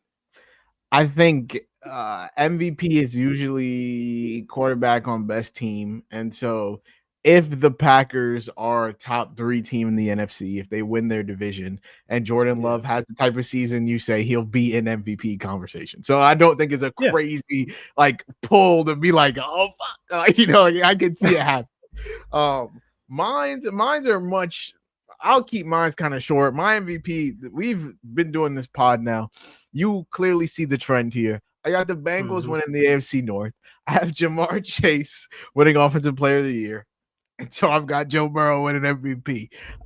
I think had they made the playoffs last year, he would have been firmly in MVP combos. Last year, he threw for 4,900 yards, 43 touchdowns, and 9 interceptions, and they won 9 games. He won some fucking comeback player of the year for the second time in his career. And so, I think I don't think he's going to have that kind of season because, I would say, he had that kind of season because the Bengals defense was so ass that they had to throw the ball so much. So I think if the Bengals are a mid-tier defense, slightly below average, he will not have to throw for 4,900 yards. But if they win 12 to 13 games, he throws for 4,235 touchdowns, and Jamar gets his OPOY. And eventually, I just feel like out of the big 4, he's going to get one. Josh got his, Lamar got 2. You got to get one. Pat got what, 2? Pat got 3? 2 or 3? Yeah, Pat got 2. Joe Burrow got to get him one. So, eventually, he's going to get one. I'm going to say that this is going to be the year that happens. Joe Burrow ends up being my MVP. My long shot, I wanted to go I thought about going Jared Goff, but I'm like, that's not really a super long shot. I thought about going Baker Mayfield.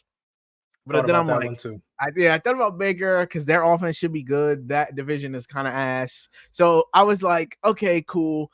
But I ended up going, we've already talked about him a decent amount on the pod for whatever reason. I ended up going with Aaron Rodgers. Real long shot vibes. Shit. Yeah, real long shot vibes.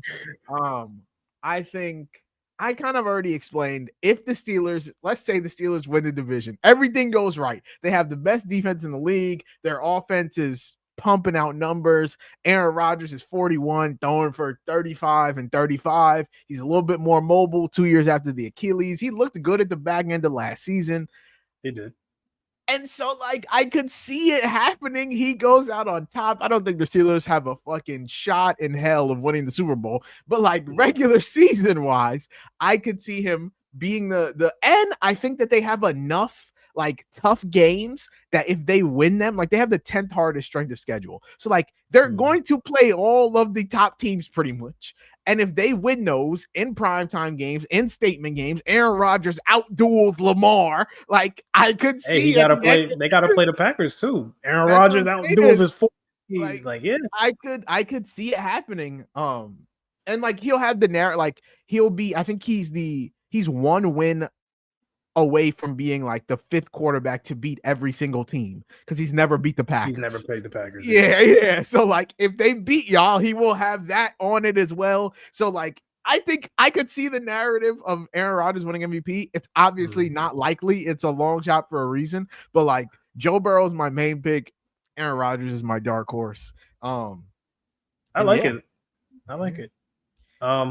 As someone who Aaron Rodgers is, regardless of how I've talked about him for the last few years, he is my favorite player of all time. He's the reason why I watch football. So I'm not mad at the pick. I do want, if this is his last year, I would like to see him go out not looking ass. Yeah. And if they make the playoffs on top of that, and he's even in MVP talks, being in MVP talks at 41 years old, I think only Tom Brady's done that. That's some legend shit. Yeah. You can, and he's trying to win another championship. I don't think the Steelers make the Super Bowl. No. But weirder things have happened. The Jaguars have made the AFC championships with Blake Bortles. So it's not completely out of question, but I like that one. Offensive Rookie of the Year. We can run through that one. Yeah. My pick is pretty chalky. Ashton Genty. We got the same pick. Ashton Genty is my pick. I don't think there's any other rookie that's in the position that he's in. Maybe I think Cam Ward is the only other person, and Travis Hunter, because a report just came out today that he could play 80% of snaps. Yeah. If he's playing 80% of snaps, that might be 1,000 yards right there, bro. Yeah. And he's playing 25-30% of snaps on defense. Like I feel like depending on his impact on defenses, it might feed into them giving him more credit on what he's doing offensively, just because you're playing essentially all the snaps in the game and staying healthy, God willing. But Ashton Genty, in terms, like, I think about all the people that win Offensive Rookie of the Year, and when I think about Ashton Genty, I said his name earlier, I just think about Ezekiel Elliott for whatever reason. I'm not sure why, but I think his impact is going to be that great in his rookie year. Like Ezekiel Elliott came into the Cowboys. Granted, he was in damn near the perfect situation, and Dak Prescott was a godsend out of nowhere. But they have a solid quarterback. They got a solid coach. They got a decent enough O-line where he can come in and have 1,600 total yards his rookie year. And he can take the volume, and they have guys that can take the pressure off him. Brock Bowers is one of the best, honestly, I'm going to say tight ends, but receivers in the league, like just a receiving threat. And I think the people will be watching the Raiders because they keep things interesting. I think the Raiders have a couple more games on TV than they usually do because Pete Carroll's their coach. But if people pay more attention to the Raiders, Ashton Genty might get consideration for Offensive Player of the Year. So it's not completely out of question. I think rookies get more credit for producing what other guys haven't produced just based off the fact that they're a rookie. My dark horse truly is a dark horse, but I love him as a receiver. Well, you're not as high as I thought you're not as high same person as me. Okay. Ted McMillan. Oh, okay. Yeah. I think I got if you picking Ted as your dark horse, then I got a real dark horse. I can't wait to hear it. You're probably gonna say Shador, but no. I think Bryce Young. This is because of how I feel about Bryce Young. I think Bryce Young will finally have a season where he's not running for his life. They've got a run game. They have a better defense than they've had in the past, but not good enough. But Bryce Young seems to be more comfortable with the role that they need him to play as their quarterback. And Ted McMillan is a 6'4", 6'5", 230-pound receiver. Granted, he doesn't get as much separation as you like from a number one, but he is a rookie. Granted, he's still one of the best receiving prospects coming out. Their division is not insane. They play the Saints twice a year. They play the Buccaneers twice a year. The Buccaneers are pretty respectable, and the Falcons, whose defense is questionable. I could see Ted McMillan, even if the Panthers are ass, just eating because they got to throw the ball so much because their defense still isn't off of pure volume and off of just looking like a tandem between him and Bryce Young. I think there's a real chance of him getting 1,100 yards, 6 touchdowns as a rookie. And people finally having some type of respect for the Panthers because, my God, as a Charlotte native, it is bad. It's bad. Yeah, I said native. I was gonna say you're not a Charlotte native, buddy, but I was gonna let you rock. Charlotte, what do you say? Resident. You're Charlotte resident. Yeah, you're a New York native. Wait till we get to the Giants next time. Woo! I'm lighting their ass up. For my offensive rookie of the year, I went Ashton Genty. I think like if you're looking for offensive rookie of the year, like you have to find a rookie that's going to be the focal point of their team's offense. And there's maybe 5. There's Genty, there's Cam Ward, there's maybe Tyler Shuck, but he's like 32 years old and getting beat out by Spencer Radler, so definitely not. There's Tet, there's Tyler Warren. And I want to say that's it. And so I think like for me, I end up landing on GT. And then for my dark horse, I might be biased, but my dark horse, I'm going with Luther Burden. I think if things work out, if we get a perfect Bears season, and like I know Ben Johnson has put him in the doghouse because he like missed mini camp, he was hurt, he missed the first couple of days of training camp, he was messing up alignments in the offense, whatever. They put Olamide Zaccheaus ahead of him on the depth chart. Cool, whatever. Tough love. I will guarantee you Olamide Zaccheaus is not playing more football for the Bears this year than Luther Burden. So that's all just mind game rookie shit. When we get to week 1, they're lining up with Rome, DJ, and Luther Burden and calling it a day. Luther Burden is probably going to be in the slot. That's the Ben Johnson, Amon-Ra St. Brown, and Colston Loveland. Yeah. That's the Amon-Ra St. Brown role. In a perfect world, Luther Burden ends up becoming, he could be the best wide receiver in the draft class coming into the year. It was between him and Tet. He had a down year. Tet also kind of had a mid-year. And so Tet goes 1, Luther Burden goes, 39, 40, one of them. And so, yeah, I pick him as a dark horse because the Bears could be a really good offense and he could eat in Ben Johnson's system. And I just really like Luther Burden also. So that's why I picked him as my dark horse. And I won't even talk too much for our coach of the year. Just to get it out the way, for me, I ended up going with Mike Macdonald. I did, because head coach of the Seattle Seahawks, because I think that people think we are dog shit. For whatever reason, I don't know why people think that we're ass, but I'm looking at the odds to win the NFC West on every single sports book, and we have the worst odds on not just FanDuel, ESPN, DraftKings, Caesars, Bet365. I don't know how you look at the Cardinals roster and think they're a better team than us. I'm sorry, I don't. We won 10 games last year, and we're bringing back, everyone's like, oh my God, you lost DK Metcalf.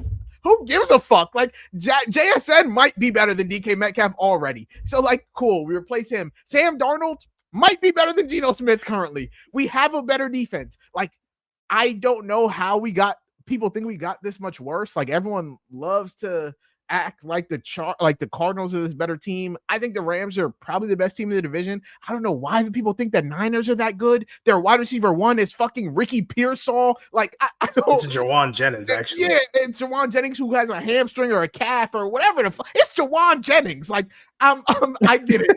Like, what are we doing? So, like, I'm saying that it's us because I personally think we win the division. Spoiler alert for next episode. I think the Seahawks win the NFC West. So if everyone thinks we're this ass and we win the NFC West, I think Mike Macdonald has a coach of the year case. And then my dark horse, I couldn't really find a dark horse if I'm being honest with you, but I went with Dave Canales because I think the Panthers are ass, but I also think that they could low-key win like 8 or 9 games and like make some sort of noise in that division.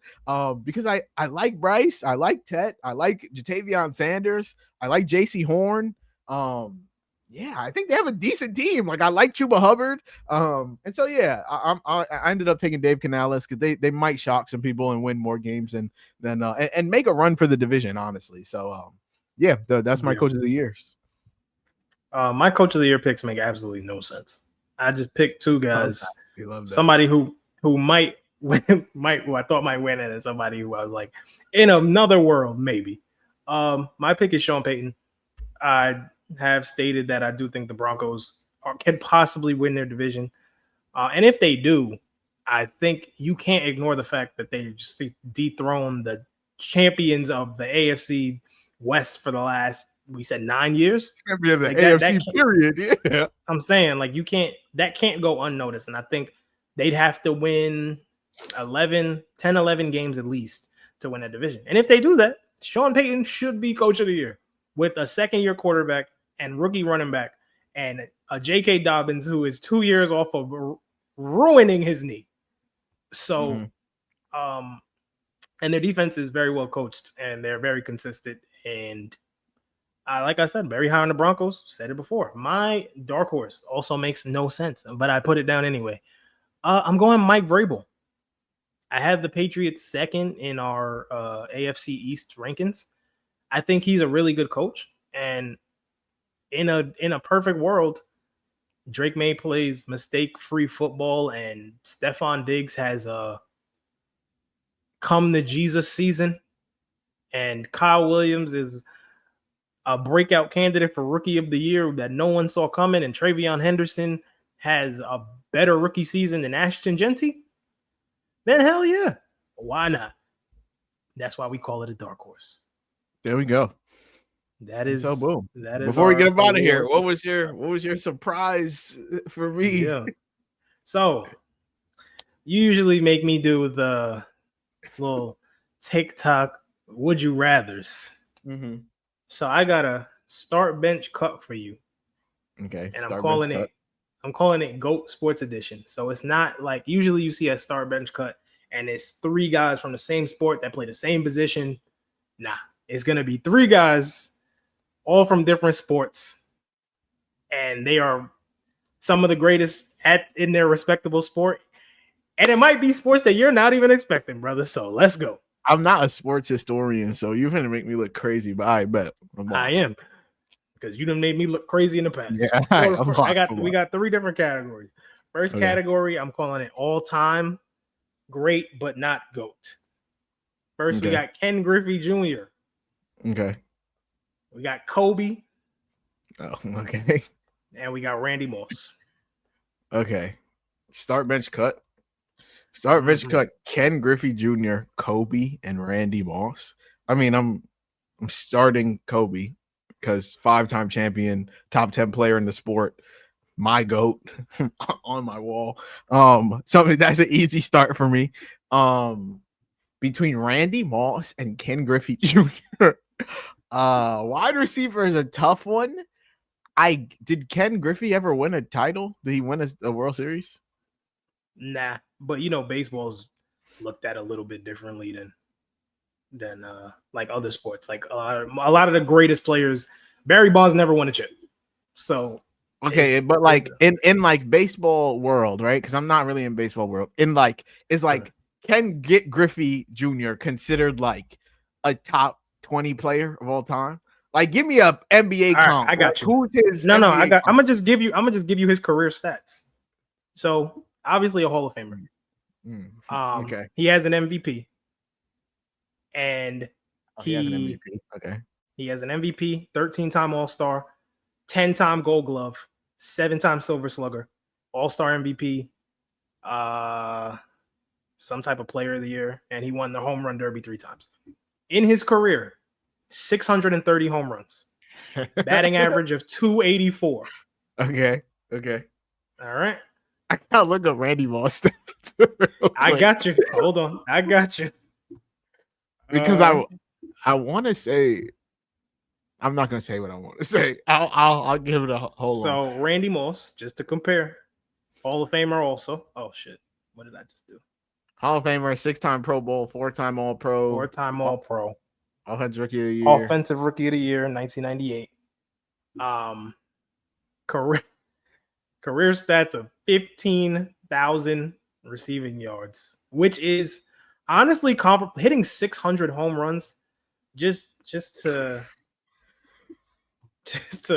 to give you insight on what that like. There's 9 players in MLB history that have hit 600 home runs. Okay, I know Randy Moss is like number 2 all time in yards and number 1 all time in touchdowns. But just to give you like the current list, Ken Griffey is number 7 on the all-time home run list. Okay, I have my answer. Start Kobe, bench Ken Griffey, cut Randy Moss is what I would land on. That's what I land on. I don't feel confident in it, but that's what Ken Griffey and Randy Moss. That's tough, bro. Like that's why I gave like this. I feel like all 3 of them are in a similar tier in their own sport. Fucking Vikings and Patriots TikTok on my body. Oh yes. Hey, it's all good. It's all good. So all right, cool. Start Kobe, bench Ken, cut Randy Moss.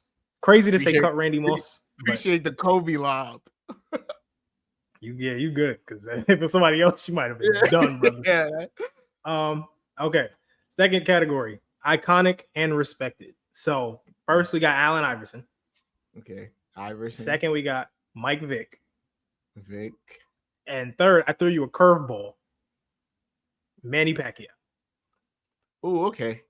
Iverson, Vick, Manny Pacquiao. I'm starting Iverson. I'm cutting Vick. I'm cutting Vick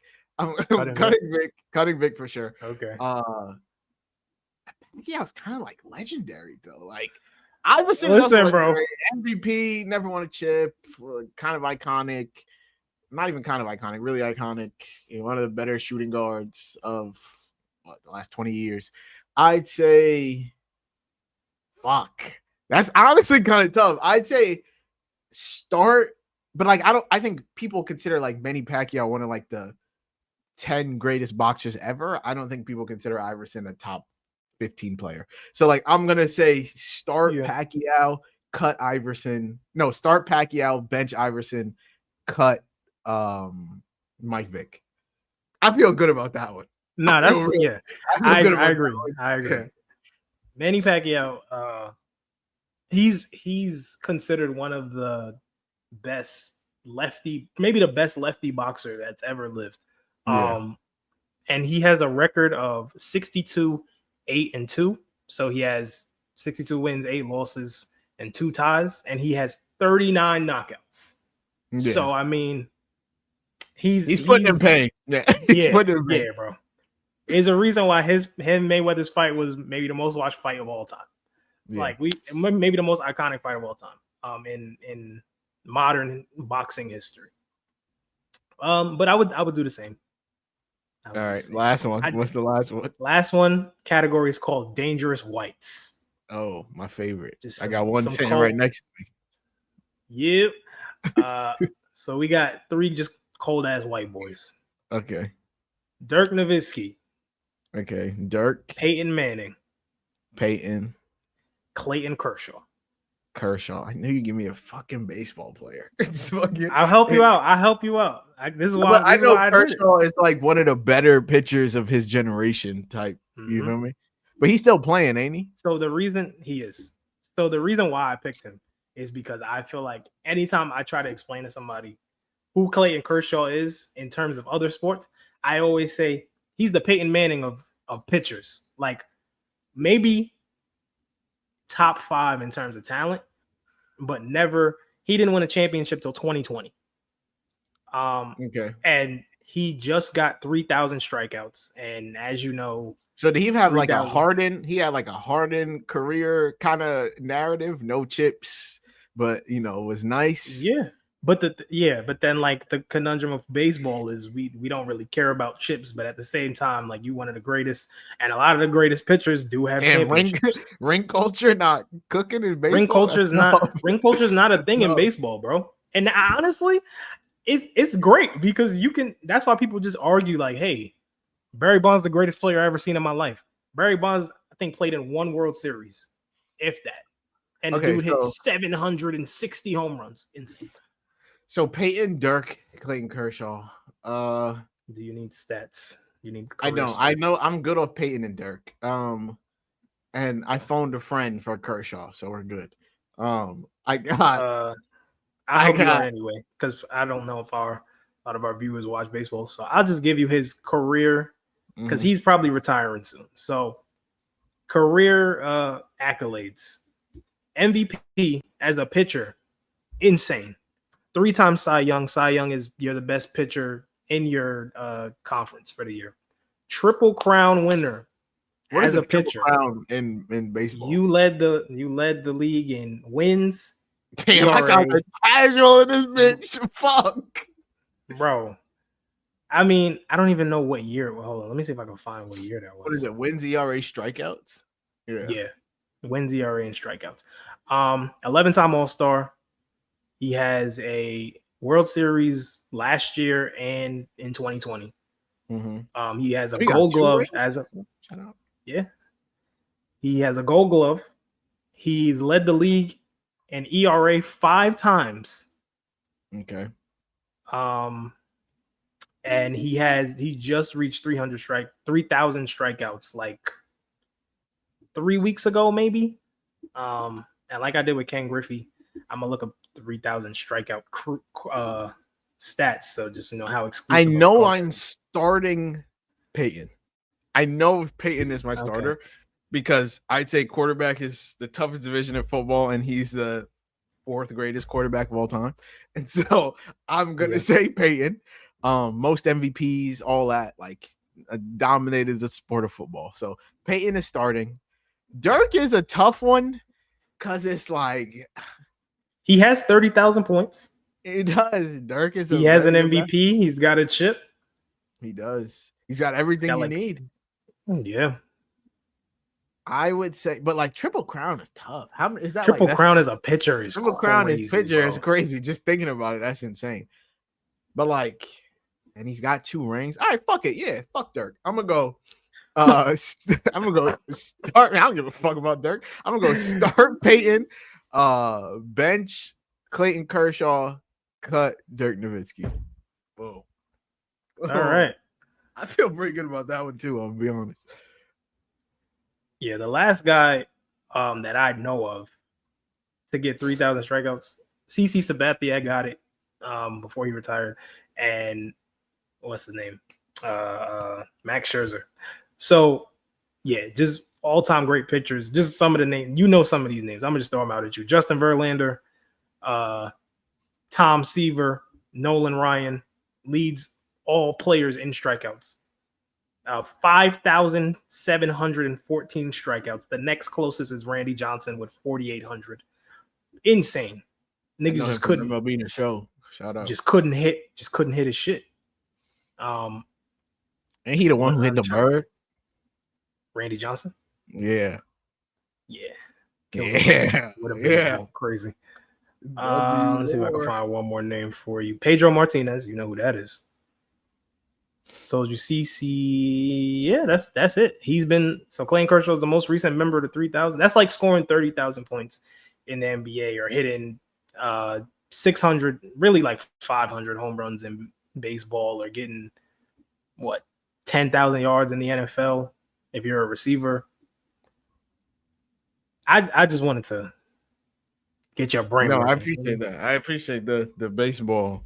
The baseball curveballs. I wasn't expecting baseball, so shout out. Yeah. But yeah, those are my answers. I'm standing on that. I feel good about that. The one, I think the one that fumbles you the most was the first one. Yeah, I think the other ones once you figured out what type of timing I was on, you was pretty good. Yeah. Speaking of baseball, before we go, I got a little rant in my pocket because we got trying to keep it under 2 hours. We were like at 150-ish. You don't watch baseball, but I have been keeping up baseball because it's really just baseball on TV and WNBA. A lot of the times I can't even catch WNBA games on TV. I don't really catch baseball games on TV. I gotta just surf ESPN app and all different Bleacher Reports and shit. But as you know, I'm a Yankees fan. And yeah, I'm a Mets fan. No, you're not. I'm just gonna put it straight. These niggas are ass. They are not good. And I am rooting for them to miss the playoffs purposely because I don't think there's blame to go around. You can't, like, I think Aaron Boone at this point is just a punching bag. Like, every time the Yankees lose, like, Boone made this mistake and did this, and it's like, cool, coaches fuck up, but what about the dude that made all these moves for him to be in this position? He ain't being held accountable. You know, the dude has been kind of ass at his job for about the last 5-6 years, and he's still working at the company for like 25 years. Yeah, I don't. His grandfather The Yankees haven't won a championship. Hold on to your britches, kids. 2009. Yeah. I am 27 years old. I was 11 when they won their last championship. We've watched Derek Jeter walk out of the door. We watched Alex Rodriguez walk out of the door. CC Sabathia, all the players that were on that great 2009 team. We even got blessed with one of the greatest hitters of this generation in Aaron Judge. Honestly, if you could make a player in your MLB The Show, create a player, you'd make Aaron Judge. And I'm not sitting here trying to glaze like he is in conversations for people been asking in the last few years. Is he the greatest righty hitter of all time, at least at his peak? Came in and hit 56 home runs in his rookie year. Insane. Broke the AL home run record by his 4th year, at least starting. Nuts. And he's on pace to hit 50 home runs again. So you have all this talent. You had Juan Soto last year, who a lot of people consider one of the best hitter in baseball in terms of like all-around hitter, average walks, just being patient. You get to the World Series, you get clapped up by the Dodgers. Now you're like, hey, as long as we get in, we could win. You have 60 wins on the season and 54 losses. I know in other sports, being a 500 team is respectable. In baseball, if you're 500, you're kind of ass. You play 162 games a year, and usually your division, half of your division stinks. There's never a time where, like, maybe like once every few years where like you got 5 teams in the division and all 5 of them are competitive. Usually somebody that stinks, two teams that are going back and forth. So I'm sitting here as a Yankee fan, cry for help. Put an end to this. Stop this madness. I don't care if they make the playoffs. Who do you want to be fired? Everyone. You want everyone going. Okay. Cashman, out of there. Boone, out of there. Hal Steinbrenner. Trade. No. Okay, so not everyone. I meant in the front office. Okay. Yeah. Hal Steinbrenner, sell the team, brother. You're hanging on to that 2009 championship like Doc Rivers was holding on to that 2008 Celtics chip, brother. We are the Boston Celtics of the MLB. We have not won a championship since 2009, and half of our championships were in pre-civil rights years. Hey, Celtics got them one, though. But I'm saying the Celtics finally got them one. And like the Celtics 80s chips is like the Yankees 90s chips. So we should just not count them all. Huh? We should just not count none of them. Am I right? What? The prehistoric 80s, 90s chips before people really started playing the sport. Maybe not. I don't know. I agree. I was getting called a nigga back then. So I agree. I'm cool with that. But in all seriousness, baseball is great this year. There's no like one great favorite team. Like last year, I thought the field was open. This year, it's even more open because everybody's just kind of ass. Like the Dodgers aren't world beaters. 1 week it's the Padres, 1 week it's the Dodgers, 1 week it's the Phillies, 1 week it's the Mets. So playoffs should be interesting. The AL is kind of like the Eastern Conference of baseball. Mm-hmm. So whoever wins the chip is probably coming out of the National League. I think it's going to be the Padres, but we'll see. Padres almost beat the Dodgers last year. And with that, we're going to wrap up the episode because we're running on 2 hours. I don't know how to shut the hell up. I agree. If you like, leave a 5-star review. If you're watching on YouTube, don't forget to subscribe, like the video.